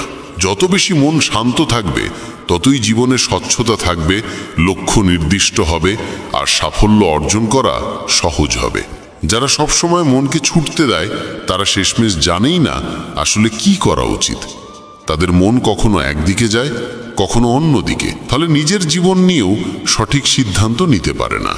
কারণ এক ভাসমান মন কখনো কোনো গন্তব্যে পৌঁছাতে পারে না, সে শুধু ভাসতেই থাকে। তাই জীবনে যদি সত্যিই কিছু পেতে চাও, তবে চিন্তাকে নিয়ন্ত্রণ করো, মস্তিষ্ককে অতিরিক্ত দৌড়াতে দিও না। যত শান্ত মন হবে, ততই তুমি সুখী ও সফল হবে। গীতার একাদশ উপদেশ হলো, নিজেকে সুখী রাখা আমাদের সবচেয়ে বড় দায়িত্ব। পৃথিবীকে খুশি করার চেষ্টা করলে কোনোদিনই তুমি সফল হবে না। কারণ পৃথিবী কোনোদিনই তোমার দ্বারা সন্তুষ্ট হবে না, বরং তার পেছনে দৌড়াতে গিয়ে তুমি নিজেই অসুখী হয়ে যাবে। তাই যদি কাউকে খুশি করার ইচ্ছে থাকে, তবে প্রথমে নিজেকে খুশি করার কৌশল শিখতে হবে। বলা সহজ, কিন্তু আসলেই নিজেকে খুশি রাখা খুব কঠিন কাজ। কারণ মানুষ সুখী থাকতে জানেই না। সে সব সময় সুখ খুঁজে বেড়ায় কোনো বস্তুতে, কোনো সম্পর্কে, অথচ সুখ কোথাও বাইরে নেই, সেটা নিজের ভেতরেই তৈরি করতে হয়। তাই দায়িত্ব অন্যদের নয়, নিজের। তোমাকেই শিখতে হবে কিভাবে নিজেকে সুখী রাখা যায়। গীতার দ্বাদশ উপদেশ হলো, পৃথিবীর মানুষের কাছ থেকে কোনো প্রত্যাশা রেখো না। এখানে ঈশ্বর আর তুমি ছাড়া কেউই তোমার পাশে থাকবে না। যাদের কাছ থেকে তুমি আশা করো তারা তোমার জন্য কিছু করবে, তোমার কঠিন সময় পাশে দাঁড়াবে, সেই সময় এলে তারা কোথাও চোখে পড়বে না। তোমাকেই নিজের লড়াই নিজে লড়তে হবে। যখন সমস্যা তোমাকেই সামলাতে হবে, তখন অন্যদের কাছে প্রত্যাশা করার মানেই বা কি? কেন নিজেকে দুর্বল ভাববে? তাই এই ভেবে সম্পর্ক রেখো না যে কেউ তোমার কঠিন সময় পাশে থাকবে। তোমার পাশে ঈশ্বর ছাড়া আর কেউই সত্যিকার অর্থে থাকতে পারবে না। গীতার ত্রয়োদশ উপদেশ হলো, ভবিষ্যতের চিন্তা করা ছেড়ে দাও। আগামীকালকে তুমি কোনোভাবেই নিয়ন্ত্রণ করতে পারবে না। আগামী দিনের চিন্তা ও পরিকল্পনা আজকের আনন্দ কেড়ে নেয়। তাই মন থেকে সব ভয় ঝেড়ে ফেলো আর বিশ্বাস রাখো, যাই হবে ভালোই হবে। গীতার চতুর্দশ উপদেশ হলো, জীবনের কিছু পথ তোমাকে একাই চলতে হবে। যদি সবসময় ভিড়ের সঙ্গে চলো, তবে তুমি ভিড়ের অংশ হয়েই থেকে যাবে, আর সেই ভিড়ের ভেতরেই শেষ হয়ে যাবে। যদি সত্যি নিজের পরিচয় গড়তে চাও, তবে লক্ষ্য তোমার নিজস্ব হতে হবে, পথও তোমার নিজস্ব হতে হবে। তাই অন্যরা যা করছে তা অনুকরণ করো না, এমন কিছু করো যাতে একদিন পৃথিবী তোমাকে অবাক হয়ে দেখে। গীতার পঞ্চদশ উপদেশ হলো, পৃথিবীতে কখনো কারো কাছে ভালোবাসা ভিক্ষা চেও না, কারণ ভালোবাসা ভিক্ষা চাওয়ার বিষয় নয়। যদি কেউ তোমাকে সত্যিই ভালোবাসে, তবে তাকে কিছু বলতে হয় না, সে আপনা আপনি তোমাকে ভালোবাসবে। আর যদি তোমাকে ভালোবাসার জন্য বলতে হয়, তবে বুঝে নাও সেখানে কোনো ভালোবাসাই নেই। যেমন মা বাবার কাছে ভালোবাসা চাইতে হয় না, তারা আপনা আপনি ভালোবাসেন। ভালোবাসা চাওয়া বা দেওয়া কোনো হিসেবের ব্যাপার নয়, এটা তো নিজে থেকেই বয়ে চলে। আর কোনো সম্পর্কে সবচেয়ে খারাপ জিনিস হলো সেখানে ভালোবাসার জন্য ভিক্ষা করতে হওয়া। যদি কোনো সম্পর্ক সেই পর্যায়ে পৌঁছে যায়, তবে সেখান থেকে বেরিয়ে আসাই ভালো। ভালোবাসা ভিক্ষা করার বস্তু নয়, ভালোবাসা কেবল দেওয়ার বিষয়। যে সত্যি ভালোবাসে সে ভালোবাসা না দিয়ে থাকতেই পারে না। তাই নিজের মর্যাদাকে সম্মান করো, আর যে ভালোবাসে না তার জন্য কখনো পাগল হয়েও না। যে মানুষ গীতার এই 15টি উপদেশ নিয়মিত শুনবে এবং জীবনে প্রয়োগ করবে, বিশ্বাস করো জীবনের প্রতিটি কঠিন মুহূর্ত সে সহজে হাসি মুখে পার করে যাবে। প্রিয় ভক্তগণ, আজ আমরা গীতার সেই অমূল্য উপদেশগুলো নিয়ে আলোচনা করলাম। আশা করি এই শিক্ষা আপনাদের জীবনকে আলোকিত করবে এবং প্রতিটি বাধা অতিক্রম করার শক্তি দেবে। যদি এই আধ্যাত্মিক যাত্রা আপনার ভালো লেগে থাকে, তবে অবশ্যই আমাদের মেসেজ অফ ধর্ম চ্যানেলটি সাবস্ক্রাইব করুন। এতে করে গীতার প্রতিটি শিক্ষা শ্রীকৃষ্ণের জয় শ্রীকৃষ্ণ, কারণ আপনার এই ভক্তি এই যাত্রাটিকে আরো অলৌকিক করে তুলবে। বন্ধুরা, ভগবান শ্রীকৃষ্ণ বলেন, জীবনে প্রকৃত সামঞ্জস্য সেই ব্যক্তিই আনতে পারে যে ভক্তি ও কর্তব্যের মধ্যে সঠিক সমতা স্থাপন করে। যদি কেউ কেবলমাত্র পূজা পাঠে নিমগ্ন থাকে, অথচ নিজের পরিবার, সমাজ ও আত্মিক দায়িত্বের উপেক্ষা করে, তাহলে তার ভক্তি অসম্পূর্ণ বলে গণ্য হয়। কারণ ভক্তি শুধু মন্দিরে ঘন্টার পর ঘন্টা বসে থাকা বা মন্ত্র জপ করার মধ্যেই সীমাবদ্ধ নয়, বরং এটি এমন একটি অনুভব যা আমাদের আচরণ, সিদ্ধান্ত ও দায়িত্বে প্রকাশিত হওয়া উচিত। শ্রীকৃষ্ণ বলেন, ভক্তি তখনই সার্থক হয় যখন তা আমাদের কর্মে প্রতিফলিত হয়। যদি কেউ তার পরিবারের প্রতিপালনের দায়িত্ব এড়িয়ে কেবল পূজায় মগ্ন থাকে, তাহলে সে নিজেও শান্ত হতে পারে না এবং তার আপনজনদেরও শান্তি দিতে পারে না। এমন একজন মানুষ ছিল যে বহু বছর ধরে মন্দিরে যেত, ব্রত উপবাস করত, কিন্তু যখন তার পরিবারের সদস্যরা তার কাছ থেকে একটু আবেগিক সঙ্গ চেয়েছিল, তখন সে বিরক্ত হয়ে তাদের অবজ্ঞা করেছিল। ভাবুন তো, এটাই কি ভক্তি? না বন্ধুরা, এটি কেবল ভক্তির একটি আবরণ মাত্র। প্রকৃত ভক্তি সেই যা কর্তব্য পালনের মধ্য দিয়েই সম্পন্ন হয়, যেখানে ভগবানকে স্মরণ করতে করতেই পরিবার ও জীবনের দায়িত্বগুলো পালন করা যায়। শ্রীকৃষ্ণ গীতায় বলেছেন, স্বধর্মে নিধনং শ্রেয়ঃ পরধর্ম ভয়াবহ, অর্থাৎ নিজের স্বাভাবিক কর্তব্য পালন করাই শ্রেয়। অন্যের পথ অনুসরণ কেবল বিভ্রান্তি আনে। বন্ধুরা, যারা মনে করে বেশি পূজা করলে ভগবান বেশি খুশি হবেন এবং সমস্ত দুঃখ দূর করবেন, তারা এক ধরনের ভ্রান্তিতে বাস করছে।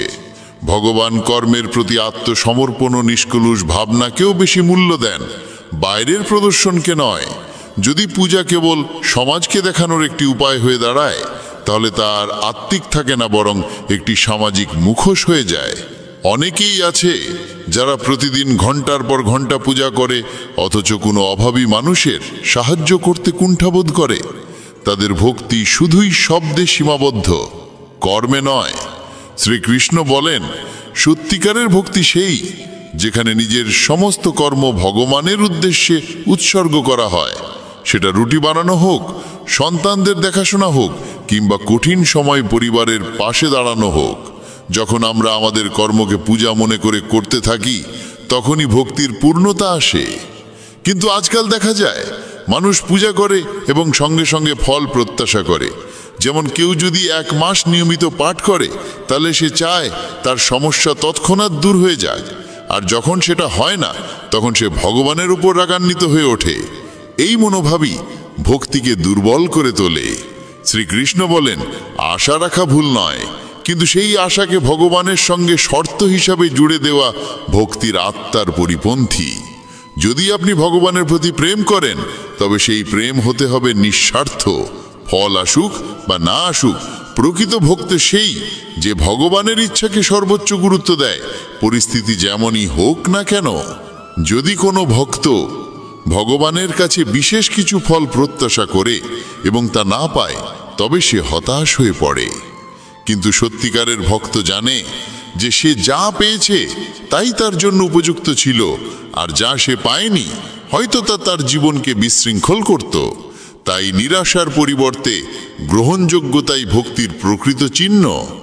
অনেকেই বলেন, আমি এত বছর পূজা করলাম, তবু আমার সমস্যার সমাধান হলো না।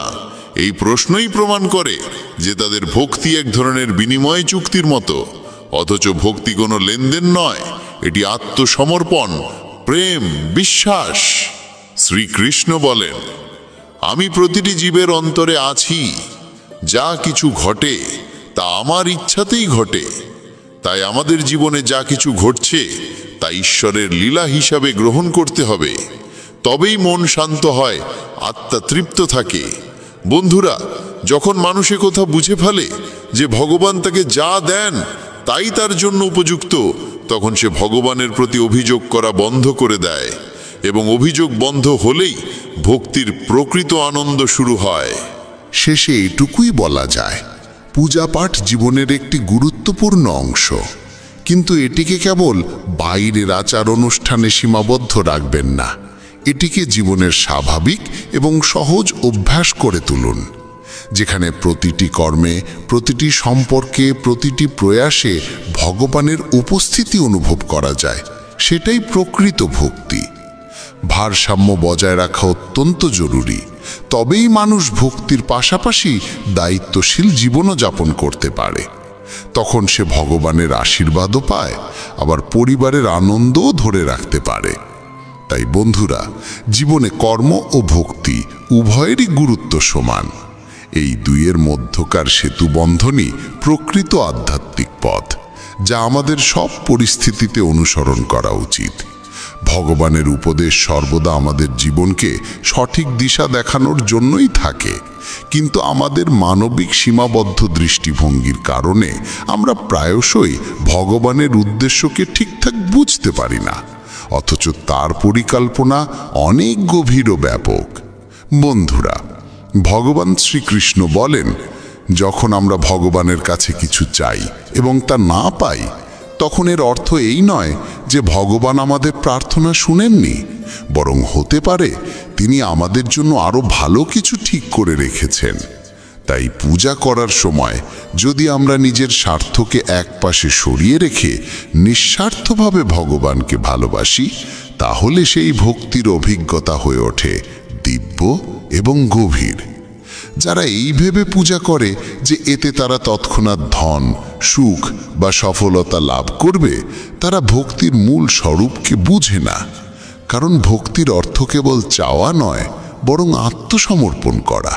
শ্রীকৃষ্ণ গীতায় স্পষ্টভাবে বলেছেন, নিষ্কামভাবে করা পূজাই আত্মাকে শান্তি দেয়।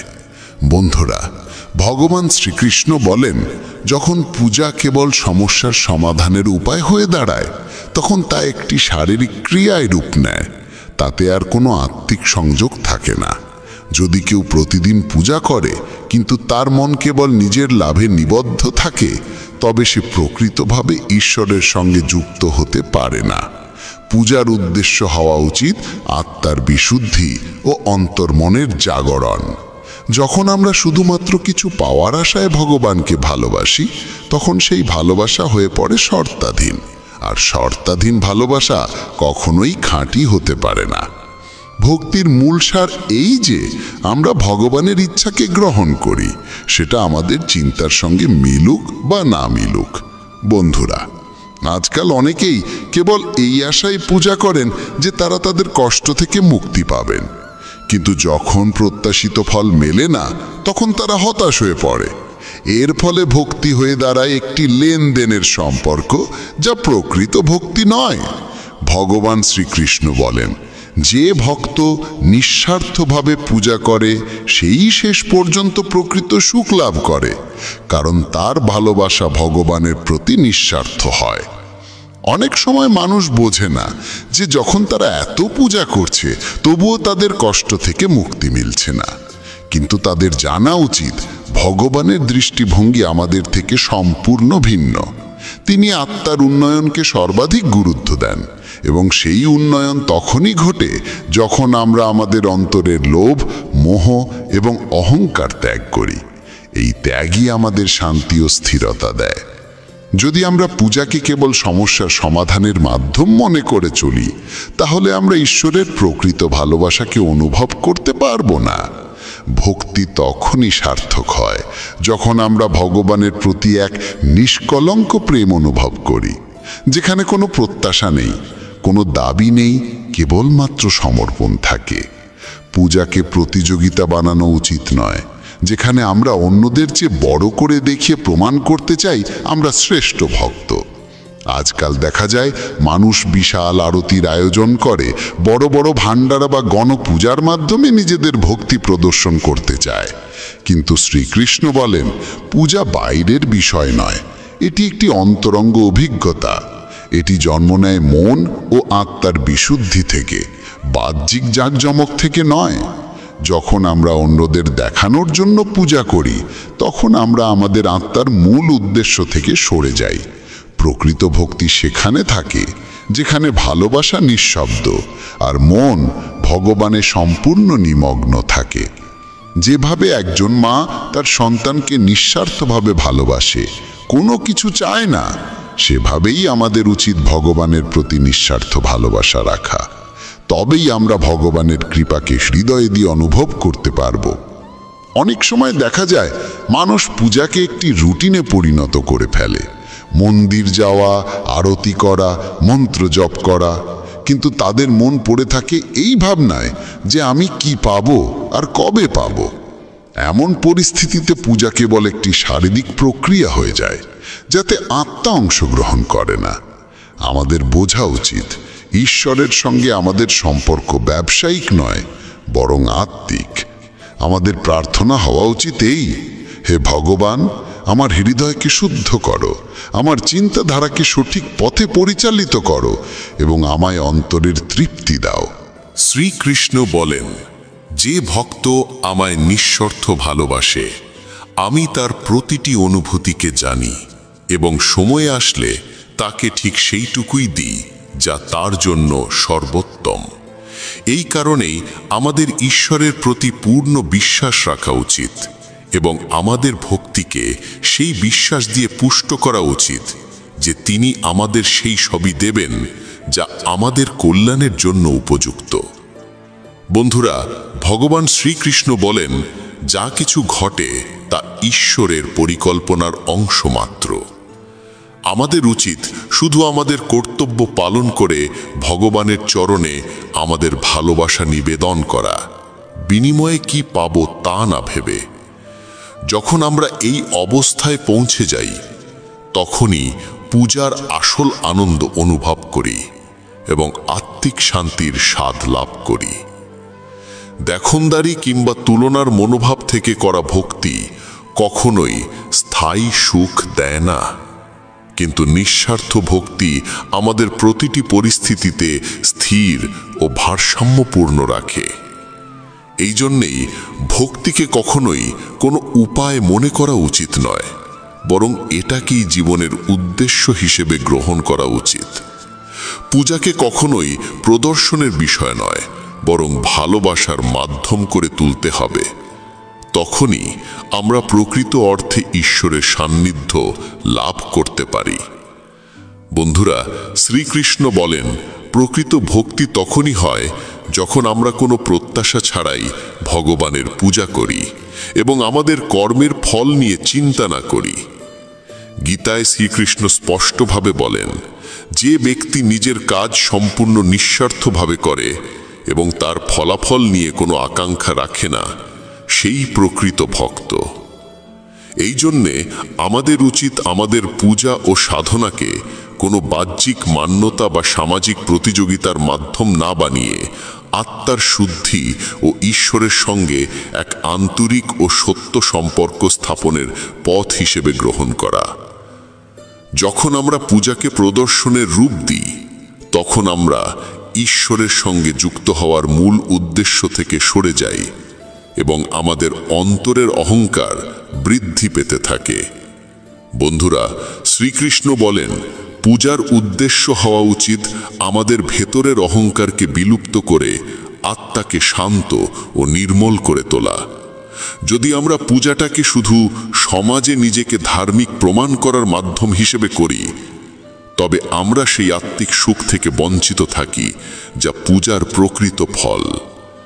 প্রত্যেক মানুষের পূজার পদ্ধতি আলাদা হতে পারে, কিন্তু একে প্রতিযোগিতা মনে করে ভাবা যে আমাদের পদ্ধতিই শ্রেষ্ঠ, এটাই সবচেয়ে বড় ভ্রান্তি। ভক্তি একান্তই একটি ব্যক্তিগত ও আবেগময় অনুভব। এটি হৃদয় থেকে উৎসারিত সেই ডাকে পরিণত হয়, যা সরাসরি ঈশ্বরের কাছে পৌঁছে যায়। প্রকৃত পূজা তখনই হয় যখন আমাদের মন, বাক্য ও কর্ম এই তিনটি একসাথে ভগবানের প্রতি নিবেদিত থাকে। যদি আমরা অন্যকে প্রভাবিত করার অভিপ্রায় পূজা করি, তবে তা শুধু এক আনুষ্ঠানিকতা হয়। কিন্তু যখন আমাদের পূজা ভালোবাসা ও শ্রদ্ধায় পরিপূর্ণ হয়, তখনই আমরা আত্মিক তৃপ্তি ও ঐশ্বরিক অভিজ্ঞতার স্বাদ লাভ করি। এই জন্যে আমাদের উচিত পূজাকে আমাদের অন্তরের বিদ্বেষ, ঈর্ষা ও অনুকরণ প্রবণতা থেকে মুক্ত করে এক আন্তরিক, পবিত্র ও ব্যক্তিগত অভিজ্ঞতায় রূপ দেওয়া। শ্রীকৃষ্ণ বলেন, পূজার প্রকৃত ফল তখনই পাওয়া যায় যখন মন পুরোপুরি শান্ত হয়ে ভগবানের দিকে একাগ্র চিত্তে নিবিষ্ট হয়। যদি পূজার সময় আমাদের মন চারদিকে ছুটোছুটি করে, তাহলে না আমরা ভগবানের উপস্থিতি অনুভব করতে পারি, না সেই ভক্তির গভীরতায় প্রবেশ করতে পারি। ঠিক যেমন কেউ যদি কোনো সুন্দর বাগানে বসে কিন্তু তার মন থাকে শুধুই দুঃখের চিন্তায়, তাহলে সে ফুলের গন্ধের আনন্দ নিতে পারবে না। তেমনি যদি আমরা ভগবানের সামনে বসেও নিজের মনকে এদিক ওদিক ঘোরাতে দিই, তাহলে আমরা তার কৃপা ও শান্তি অনুভব করতে পারবো না। মনের স্থিরতাই পূজার ভিত্তি। এই জন্য প্রয়োজন আমাদের চিন্তাগুলোকে প্রশমিত করে ঈশ্বরের প্রতি মনোনিবেশ করা এবং ভক্তিতে পুরোপুরি আত্মনিবেদন করা।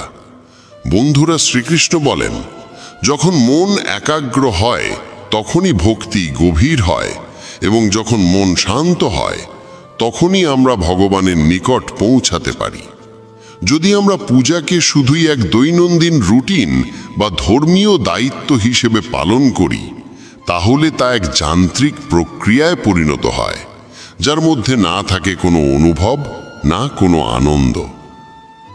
পূজা তখনই ফলপ্রসূ হয় যখন তা আমাদের জীবনের অবিচ্ছেদ্য অংশে পরিণত হয়, যখন প্রতিটি শ্বাসে, প্রতিটি চিন্তায় ভগবানের স্মরণ থাকে, তখনই ভক্তি সত্য অর্থে শুরু হয়। আজকাল অনেক মানুষ পূজাকে দেখনদারি কিংবা সামাজিক পরিচয়ের এক মাধ্যম বানিয়ে ফেলেছে। কেউ বড়সড় আরতি করে, কেউ অনেকক্ষণ ধরে জপ করে। কিন্তু যদি এগুলো শুধুই অন্যদের প্রভাবিত করার জন্য করা হয়, তাহলে সেগুলো কেবল বাইরের আচারে পরিণত হয়। ভগবান চায় না যে আমরা তাকে ঘন্টার পর ঘন্টা তুষ্ট করি, বরং তিনি আমাদের মন ও নিয়তের সত্যতা দেখতে চান। যদি আমাদের পূজায় থাকে প্রেম, শ্রদ্ধা ও আত্মনিবেদন, তাহলে তা এক মুহূর্তের হলেও তার প্রভাব হয় গভীর ও চিরস্থায়ী। শ্রীকৃষ্ণ গীতায় বলেন, যে ভক্ত নিঃস্বার্থভাবে আমার আরাধনা করে, আমি তার সঙ্গে প্রতিটি মুহূর্তে থাকি। যখন ভক্তি কলঙ্কহীন হয়, তখন সেখানে থাকে না কোনো প্রত্যাশা, কেবল থাকে প্রেম। তখন মন হয় শান্ত, আর আত্মা যুক্ত হয় ঈশ্বরের সঙ্গে। ভাবুন তো, যদি কেউ ভগবানের কাছে শুধুই অর্থ, সুস্থতা বা সাফল্য প্রার্থনা করে, আর যখন তা না পায় তখন তার ভক্তি ভেঙে যায়, তবে সেটি আর প্রেম নয়, বরং এক ধরনের লেনদেন। ভগবান লেনদেনের নয়, প্রেমের ভাষা বোঝেন। যদি আমরা তাকে শর্তে বাঁধি যে, হে প্রভু, আমি এতটা পূজা করব, আপনি আমাকে এতটা দিন, তাহলে আমরা ভক্তির পথ থেকে সরে যাই। প্রকৃত ভক্তি সেই যেখানে আমরা কিছু চাই না, বরং আমাদের সব কিছু তাঁকে অর্পণ করে দিই। তখনই ভক্তি আমাদের সেই অন্তরের তৃপ্তির দিকে নিয়ে যায়, যার খোঁজ আমরা সারা জীবন করে যাই। শ্রীকৃষ্ণ বলেন, যে ভক্ত কেবল লাভের আশায় আমার শরণে আসে, সে আমার সঙ্গে আত্মিকভাবে যুক্ত হতে পারে না, কারণ তার নিয়ত প্রেম নয়, লাভ। এই জন্য আমাদের বুঝতে হবে যে ভক্তি এক আন্তিক যাত্রা। এটি বাইরের কিছু নয়, ভেতর থেকেই শুরু হয়। এর সম্পর্ক কোনো মন্দির বা আচারের সঙ্গে নয়, আমাদের অন্তর্মনের সঙ্গে। যদি আমরা ভক্তিকে কেবল এক আনুষ্ঠানিকতায় পরিণত করি, তাহলে এর প্রভাব হবে ক্ষণস্থায়ী। কিন্তু যদি আমরা এটিকে প্রেম ও শ্রদ্ধা দিয়ে করি, তাহলে এটি আমাদের ভগবানের আরও কাছে নিয়ে যাবে এবং জীবনকেও শান্তি ও স্থিরতায় পরিপূর্ণ করে তুলবে। ভক্তি থেকে আমাদের উদ্দেশ্য হওয়া উচিত কোনো বস্তু লাভ নয়, বরং শান্তি, আত্মিক স্থিরতা এবং ভগবানের সঙ্গ। যারা শুধু সমস্যা সমাধানের আশায় ভগবানের শরণে যায়, তারা যখন সমস্যা কাটে না, তখন ঈশ্বরের থেকেও মুখ ফিরিয়ে নেয়। কিন্তু যারা শুধু প্রেম করে, তারা সব পরিস্থিতিতে ঈশ্বরের সঙ্গে থাকে, সুখে বা দুঃখে। এই ভালোবাসার ভক্তি আমাদের প্রকৃত স্বস্তি দেয়। বাহ্যিক সম্পদ অস্থায়ী, কিন্তু আত্মিক সমৃদ্ধি আমাদের চিরস্থায়ী সুখ দেয়। এই জন্য শ্রীকৃষ্ণ বলেন, ভক্তির অর্থ হল পূর্ণ আত্মসমর্পণ, নিষ্কলঙ্ক প্রেম ও নিঃস্বার্থ সম্পর্ক। যখন এই তিনটি একসঙ্গে থাকে, তখনই আমরা সেই আত্মিক তৃপ্তি লাভ করি, যার সন্ধানে আমরা সারা জীবন ছুটে যাই। তখন আর বাহ্যিক সম্মান বা প্রতিযোগিতার প্রয়োজন পড়ে না, কারণ আমাদের আত্মা তখনই অন্তর থেকে শান্ত ও পরিপূর্ণ হয়। এই জন্য যখনই আমরা পূজা করি, কিছু পাওয়ার জন্য নয়, বরং নিঃস্বার্থভাবে ভগবানকে ভালোবাসার জন্য করি, কারণ প্রকৃত ভক্তি কখনো বৃথা যায় না। কিন্তু স্বার্থে ভরা পূজা আমাদের কখনো তৃপ্তি বা শান্তি দেয় না। বন্ধুরা, শ্রীকৃষ্ণ বলেন, যখন মানুষ নিঃস্বার্থভাবে ভগবানের ভক্তি করে এবং মনে কোনো প্রত্যাশা রাখে না, তখনই সেই ভক্তি তাকে সেই আত্মিক সন্তুষ্টির দিকে নিয়ে যায়, যার খোঁজ আমরা প্রতিনিয়ত করছি। গীতায় শ্রীকৃষ্ণ স্পষ্ট বলেন, যে ভক্ত নিজের কর্মের ফল নিয়ে চিন্তা না করে শুধু ভালোবাসে, সে প্রকৃত ভক্ত। বন্ধুরা, শ্রীকৃষ্ণ বলেন, যখন আমরা মন ও আত্মা দিয়ে ভগবানের প্রতি সম্পূর্ণরূপে নিবেদিত হয়ে নিঃস্বার্থ ভক্তি করি, তখনই আমরা সেই অন্তরের শান্তি লাভ করি যা কোনো বাহ্যিক বস্তু বা পরিস্থিতি দিতে পারে না। কিন্তু যখন আমাদের পূজা শুধু আকাঙ্ক্ষা ও স্বার্থে ভরে থাকে, তখন তা আমাদের অস্থিরতা ও অসন্তুষ্টির দিকে ঠেলে দেয়। কারণ স্বার্থিক প্রকৃতি এমন যা কখনোই তৃপ্ত হয় না। যা পাই তা কম লাগে, আর যা পাইনি তার জন্য মন ছটফট করে। এই জন্যই স্বার্থময় ভক্তি আমাদের কখনোই শান্তি দেয় না। কিন্তু যখন আমরা ভক্তিকে প্রেম, কৃতজ্ঞতা ও আত্মসমর্পণের অনুভবে রূপান্তর করি, তখন ভগবানের আশীর্বাদ আমাদের মনে স্থিরতা আনে, এবং এটিই হয় সত্যিকারের সুখ।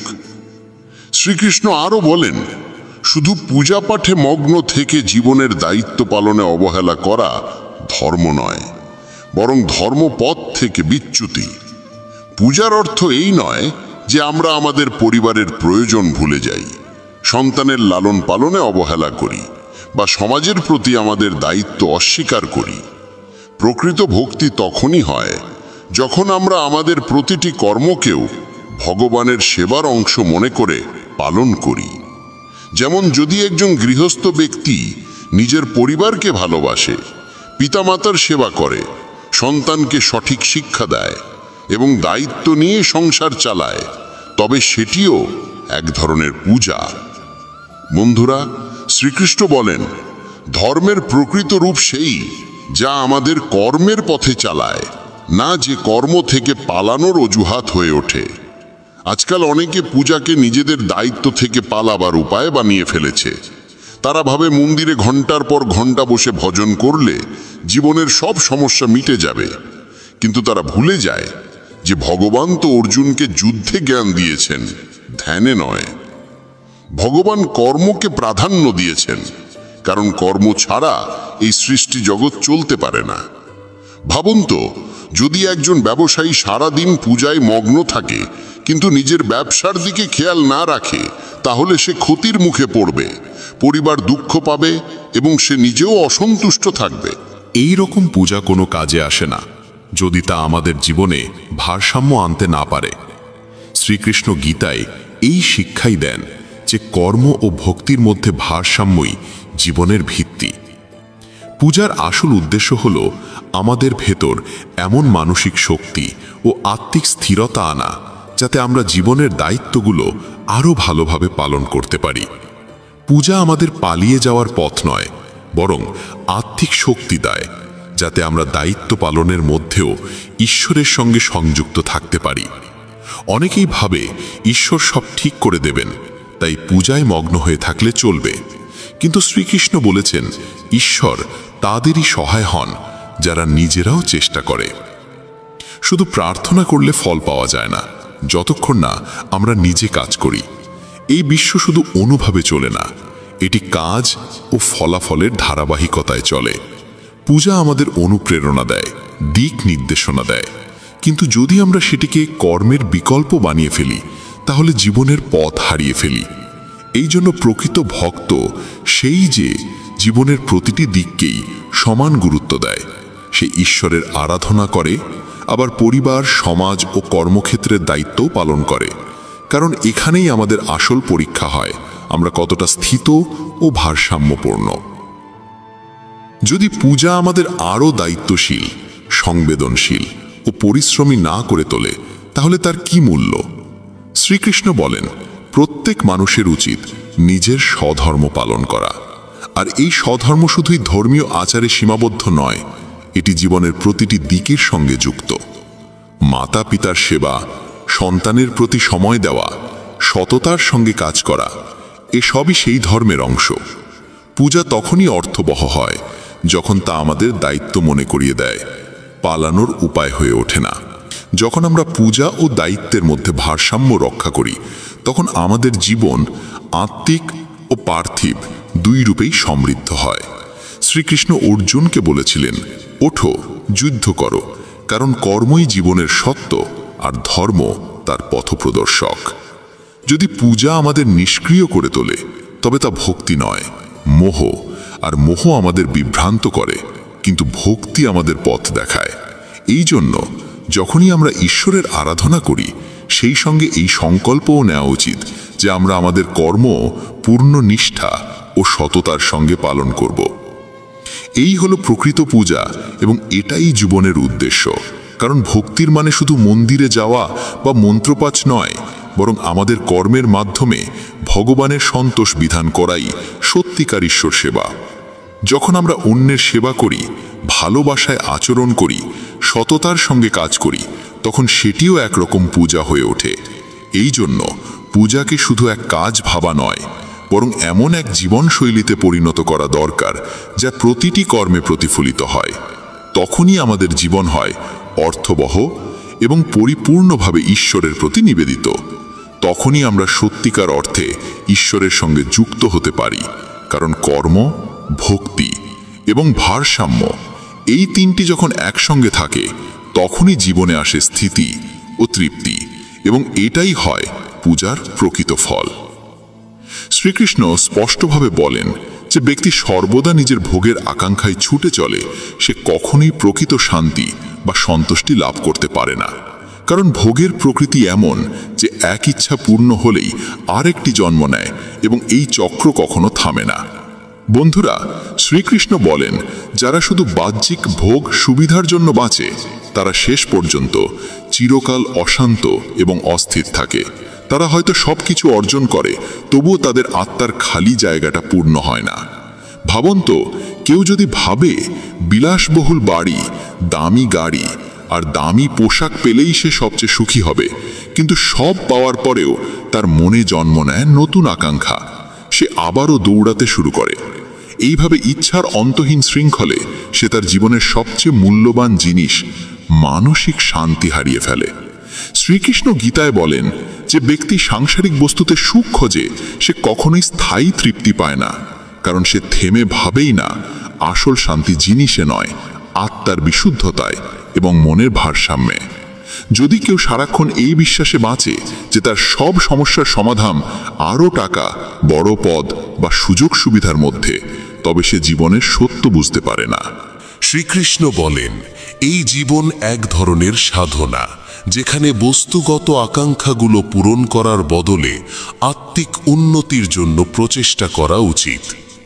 বন্ধুদের বলি, ভগবান শ্রীকৃষ্ণ বলেন, যদি মানুষ প্রকৃত আনন্দ ও শান্তির সন্ধান করে, তবে তাকে নিজের অন্তরে চোখ ফেলতে হবে এবং নিজের মনের ইচ্ছাগুলোর ওপর নিয়ন্ত্রণ স্থাপন করতে হবে। আজকের দিনে অনেকেই মনে করেন, যদি তারা আরও বেশি অর্থ, খ্যাতি বা সম্মান অর্জন করতে পারেন, তবে তারা তৃপ্ত হবেন। কিন্তু যখন তারা সবকিছু অর্জন করে ফেলেন, তখনও মনে হয় যেন কিছু একটা অপূর্ণ রয়ে গেছে। এই অপূর্ণতায় তাদের ক্রমাগত অস্থির করে তোলে, কারণ ইচ্ছাগুলি পূরণ হলেও তা নতুন রূপে আবার জন্ম নেয় এবং মনের ভারসাম্য ভেঙে পড়ে। এই কারণে শ্রীকৃষ্ণ বোঝান যে প্রকৃত সুখ তখনই পাওয়া যায় যখন আমরা আমাদের অন্তর্জগতে প্রবেশ করি এবং সেই আত্মিক আলোর অনুভব করি, যা বাইরের বস্তুগত জিনিসের চেয়ে অনেক বেশি চিরন্তন এবং সত্য। মনের এই অবস্থা তখনই আসে যখন আমরা বাইরের জগৎকে দোষ দেওয়া বন্ধ করি এবং নিজের চিন্তা, দৃষ্টিভঙ্গি ও কর্মের দিকে মনোযোগ দিই। শ্রীকৃষ্ণ গীতায় আরও বলেন, যে ব্যক্তি জীবনের প্রতিটি পরিস্থিতির জন্য কেবল অন্যদের বা ভাগ্যকে দোষ দেয়, সে কখনো নিজের জীবনে প্রকৃত পরিবর্তন আনতে পারে না। সে সব সময় নিজের দুঃখের কারণ আশপাশের মানুষজন, আত্মীয় বা পরিস্থিতিকে মনে করে। কিন্তু বাস্তবে দুঃখের মূল কারণ হলো আমাদের অন্তরের চিন্তা ভাবনা।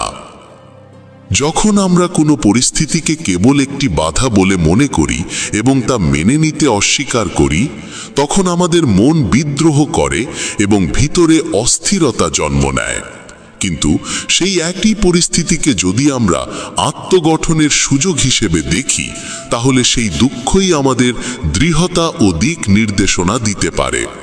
উদাহরণস্বরূপ, যদি কেউ তার কর্মজীবনে ব্যর্থ হয় এবং সেই ব্যর্থতার জন্য কেবল সমাজ বা সহকর্মীদের দোষ দেয়, তাহলে সে কখনো বুঝতে পারবে না যে তার ভিতরে ঠিক কোন দুর্বলতা ছিল যেটার ওপর কাজ করা প্রয়োজন ছিল। কিন্তু যদি সেই মানুষটি আত্মসমালোচনা করে এবং নিজের ভুলগুলো সংশোধনের চেষ্টা করে, তাহলে সে শুধু জীবনে এগিয়ে যেতে পারে না, বরং মানসিক দিক থেকেও আরও শান্ত ও ভারসাম্যপূর্ণ হয়ে উঠতে পারে। শ্রীকৃষ্ণ বলেন, এটা খুবই প্রয়োজনীয় যে আমরা আমাদের দায়িত্ব থেকে পিছু না হটি এবং অন্যদের দোষ না দিয়ে আমাদের নিজস্ব কর্মের উন্নতির দিকে এগিয়ে চলি। কারণ যখন আমরা স্বীকার করি যে আমাদের জীবনের পরিস্থিতি আমাদের নিজস্ব চিন্তা ও প্রচেষ্টার ফল, তখন আমরা ভিতর থেকে শক্তিশালী হয়ে উঠি এবং জীবনের প্রতিকূলতাকে মোকাবেলা করার সাহস আমাদের মধ্যে জাগে। বন্ধুরা, ভগবান শ্রীকৃষ্ণ বলেন, দুঃখ, ব্যর্থতা ও মানসিক চাপ এই সব কিছুই জীবনের অংশ। কিন্তু যদি আমরা সব সময় এদের জন্য বাইরের জিনিস বা মানুষকে দায়ী করি, তাহলে আমরা আমাদের নিজের শক্তি হারিয়ে ফেলি। এই পৃথিবীতে কোনো পরিস্থিতি স্থায়ী নয় এবং আমরা আমাদের কর্মের মাধ্যমে প্রতিটি পরিস্থিতি বদলে দিতে পারি।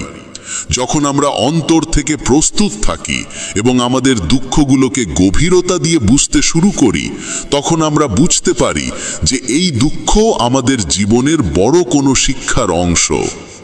যেমন কোনো ছাত্র যদি পরীক্ষায় ব্যর্থ হয় এবং সেই ব্যর্থতার জন্য কেবল শিক্ষককে দোষারোপ করে, তাহলে সে আবার নতুন করে চেষ্টা করার প্রেরণা হারিয়ে ফেলবে।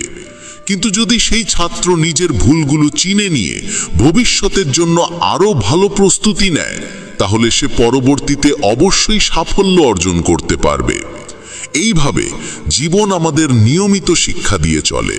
আর যদি আমরা প্রতিটি পরিস্থিতিকে শেখার সুযোগ হিসেবে দেখি, তাহলে ধীরে ধীরে আমরা আমাদের দুঃখকে শক্তিতে রূপান্তর করতে পারি। শ্রীকৃষ্ণ বলেন, মনের স্থিরতাই আত্মিক শক্তির মূল।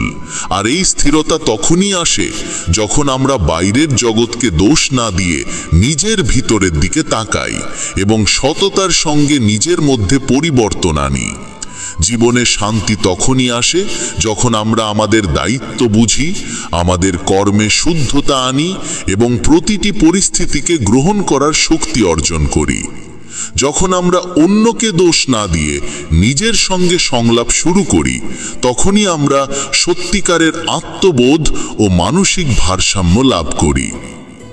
শ্রীকৃষ্ণের এই উপদেশগুলো আমাদের শেখায় যে অতিরিক্ত আকাঙ্ক্ষা আর অন্যদের দোষারোপ করার অভ্যাস আমাদের জীবনের প্রকৃত সুখ ও তৃপ্তি থেকে দূরে নিয়ে যায়।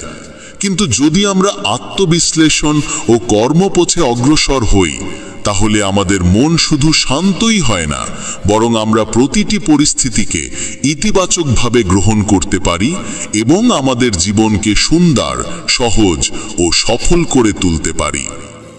প্রত্যেকটি কঠিন সময় আমাদের জীবনে আসা এক একটি পাঠ, যা আমাদের কেবল মানসিকভাবেই শক্তিশালী করে না, বরং আত্মিক দৃষ্টিভঙ্গিতেও অগ্রসর হতে অনুপ্রাণিত করে।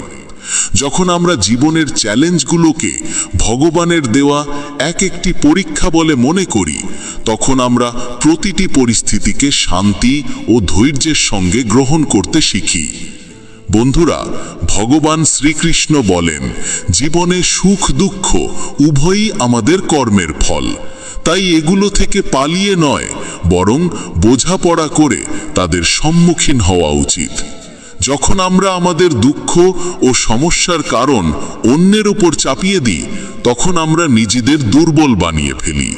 কিন্তু যখন আমরা দায়িত্ব নিই এবং আমাদের ভুল স্বীকার করি, তখন সেই মুহূর্ত থেকেই আমাদের ভিতরে পরিবর্তনের সূচনা হয়।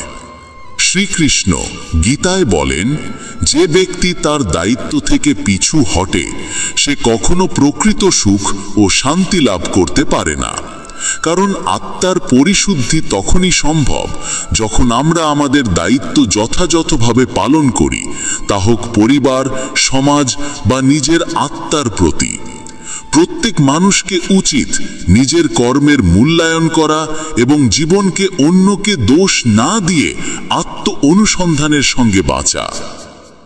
বন্ধুরা, ভগবান শ্রীকৃষ্ণ বলেন, পূজার উদ্দেশ্য শুধুমাত্র আচার অনুষ্ঠান নয়, বরং আত্মসমর্পণ। আর যখন আমরা আমাদের মন শান্ত করে ভগবানের উপস্থিতি অনুভব করি, তখনই পূজার প্রকৃত প্রভাব দেখা যায়। কিন্তু যদি আমরা পূজা করার সময় অন্যদের সঙ্গে তুলনা করি, নিজেকে সেরা প্রমাণ করার চেষ্টা করি, অথবা পূজাকে দেখানোর মাধ্যম বানিয়ে ফেলি, তাহলে সেই পূজা কেবল একটি সামাজিক আচারে পরিণত হয়, যেখানে না আত্মা অংশগ্রহণ করে, না তাতে প্রকৃত আনন্দ মেলে। ভক্তি তখনই অর্থপূর্ণ হয় যখন তাতে থাকে পূর্ণ বিশ্বাস ও সমর্পণ। শ্রীকৃষ্ণ আমাদের শেখান যে ভক্তিতে কোনো প্রত্যাশা থাকে না, সেটাই প্রকৃত সমর্পণ। যখন আমরা পূজার মাধ্যমে কেবল ভগবানের প্রেমে ডুবে যাই, তখনই আমাদের আত্মা শান্তি অনুভব করে। সেই সময় নয় যখন আমরা পূজার বিনিময়ে ভগবানের কাছ থেকে কিছু লাভের প্রত্যাশা করি। যেমন যদি কোনো ভক্ত জীবনের কঠিন সময়েও ঈশ্বরকে স্মরণ করে, তার প্রতি বিশ্বাস রাখে এবং বিশ্বাস করে যে যা কিছু ঘটছে তা ঈশ্বরের ইচ্ছা, তাহলে সেই ব্যক্তি বাইরের দিক থেকে কষ্টে থাকলেও ভিতর থেকে তার মন থাকবে স্থির ও শান্ত। এই স্থিরতা ও ভারসাম্যকেই শ্রীকৃষ্ণ গীতায় যোগ বলেছেন, এবং এই যোগই আমাদের মায়া ও ভ্রান্তি থেকে মুক্ত করে সত্য ও ভক্তির পথে এগিয়ে নিয়ে যায়।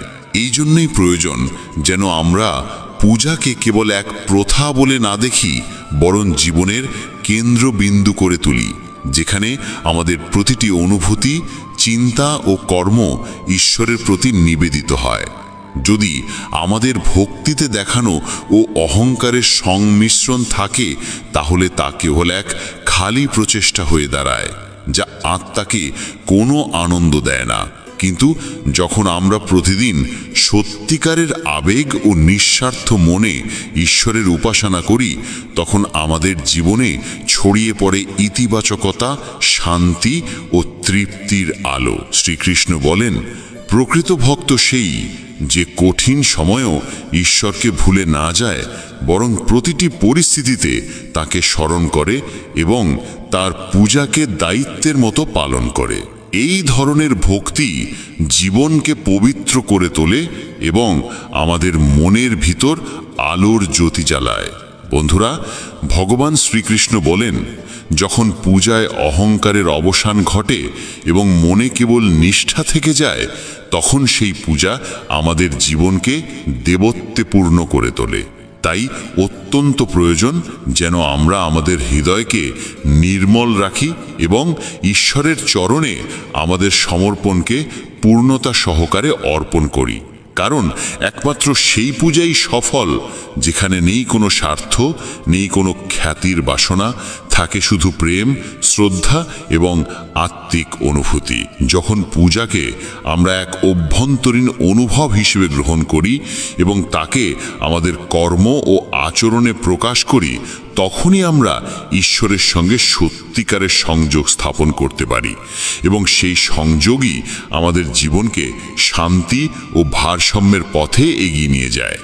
শ্রীকৃষ্ণের এই উপদেশ প্রতিদিনের পূজাকে আমাদের জীবনের এক নিরন্তর সাধনার রূপে রূপান্তরিত করতে বলে, যেখানে থাকে মনোযোগ, কর্মের শুদ্ধতা এবং চিন্তার নম্রতা। তখনই ভক্তির পথ আমাদের সেই অভিজ্ঞতার সঙ্গে যুক্ত করে, যা না ইন্দ্রিয় দিয়ে বোঝা যায়, না বাইরের জগৎ দিয়ে। এটি এমন এক অভ্যন্তরীণ অবস্থা যা আমাদের জীবনের প্রতিটি পরিস্থিতিতে স্থির ও ভারসাম্যপূর্ণ রাখে, এবং এটাই সেই সত্যিকারের পূজা যা জীবনে শান্তি, প্রেম ও দেবত্ব নিয়ে আসে। প্রকৃত সমর্পণ তখনই হয় যখন আমরা আমাদের হৃদয়, আত্মা এবং সমগ্র অস্তিত্ব ভগবানের চরণে অর্পণ করি, কোনো স্বার্থ বা প্রত্যাশা ছাড়াই। যখন আমরা আমাদের কর্ম, চিন্তা ও অনুভূতিকে পূর্ণ বিশ্বাসের সঙ্গে ঈশ্বরকে নিবেদন করি, তখন সেই সমর্পণই আমাদের নিয়ে যায় অভ্যন্তরীণ শান্তি ও স্থিরতার পথে। বন্ধুরা, ভগবান শ্রীকৃষ্ণ বলেন, যদি পূজা করার সময় আমাদের মন এদিক ওদিক ঘুরে বেড়ায়, তাহলে আমরা সেই মুহূর্তের পবিত্রতা ও প্রভাব হারিয়ে ফেলি। কারণ পূজা কেবল একটি ক্রিয়া নয়, এটি আত্মা ও পরমাত্মার মিলনের এক উপায়। যখন আমরা আমাদের সমগ্র চেতনার সঙ্গে ভগবানের ভক্তিতে নিমগ্ন হই, তখন সেই পূজা আর সাধারণ কর্ম থাকে না, তা এক ঐশ্বরিক অনুভবে পরিণত হয় এবং সেই মুহূর্তে আমরা জীবনের প্রতিটি প্রতিকূলতার মোকাবেলায় এক অসাধারণ শক্তি লাভ করি। বন্ধুরা, ভগবান শ্রীকৃষ্ণ বলেন, যখন আমরা ভক্তিতে সত্যিকারের নিষ্ঠা ও সমর্পণের সঙ্গে প্রবেশ করি, তখন আমরা ভিতর থেকে এতটাই দৃঢ় হয়ে যাই যে কোনো সংকটই আমাদের বিচলিত করতে পারে না। আমাদের জীবনে আসা প্রতিটি বাধা একটি সুযোগ হয়ে ওঠে। যখন আমরা ঈশ্বরের উপর পূর্ণ বিশ্বাস রাখি, তখন তিনি কখনো আমাদের একা ছেড়ে দেন না। সময় যতই কঠিন হোক না কেন, সেই বিশ্বাসই আমাদের অটল রাখে। শ্রীকৃষ্ণ বলেন, প্রকৃত ভক্ত সেই যে দুঃখে ঈশ্বরকে স্মরণ করে এবং সুখে নম্র থাকে। এই রকম সমর্পণের মাধ্যমেই আত্মিক বিকাশ ঘটে এবং ভক্তির আসল ফল লাভ হয়। যখন মানুষ সংসারের বস্তুগত আকাঙ্ক্ষা ছেড়ে কেবল ভগবানের শরণ গ্রহণ করে, তখন সে দুঃখকেও প্রসাদ রূপে গ্রহণ করে এবং সুখকেও ঈশ্বরের আশীর্বাদ মনে করে নম্রভাবে জীবনযাপন করে। এই চিন্তাভাবনাই আত্মিক উন্নতির ভিত্তি স্থাপন করে। কঠিন সময়ে যখন আমরা হতাশ হয়ে পড়ি, তখন আমাদের মনে রাখতে হবে, প্রতিটি ঝড়ের পর নতুন সূর্য ওঠে, আর প্রতিটি অন্ধকার রাতের পর আসে নতুন প্রভাত।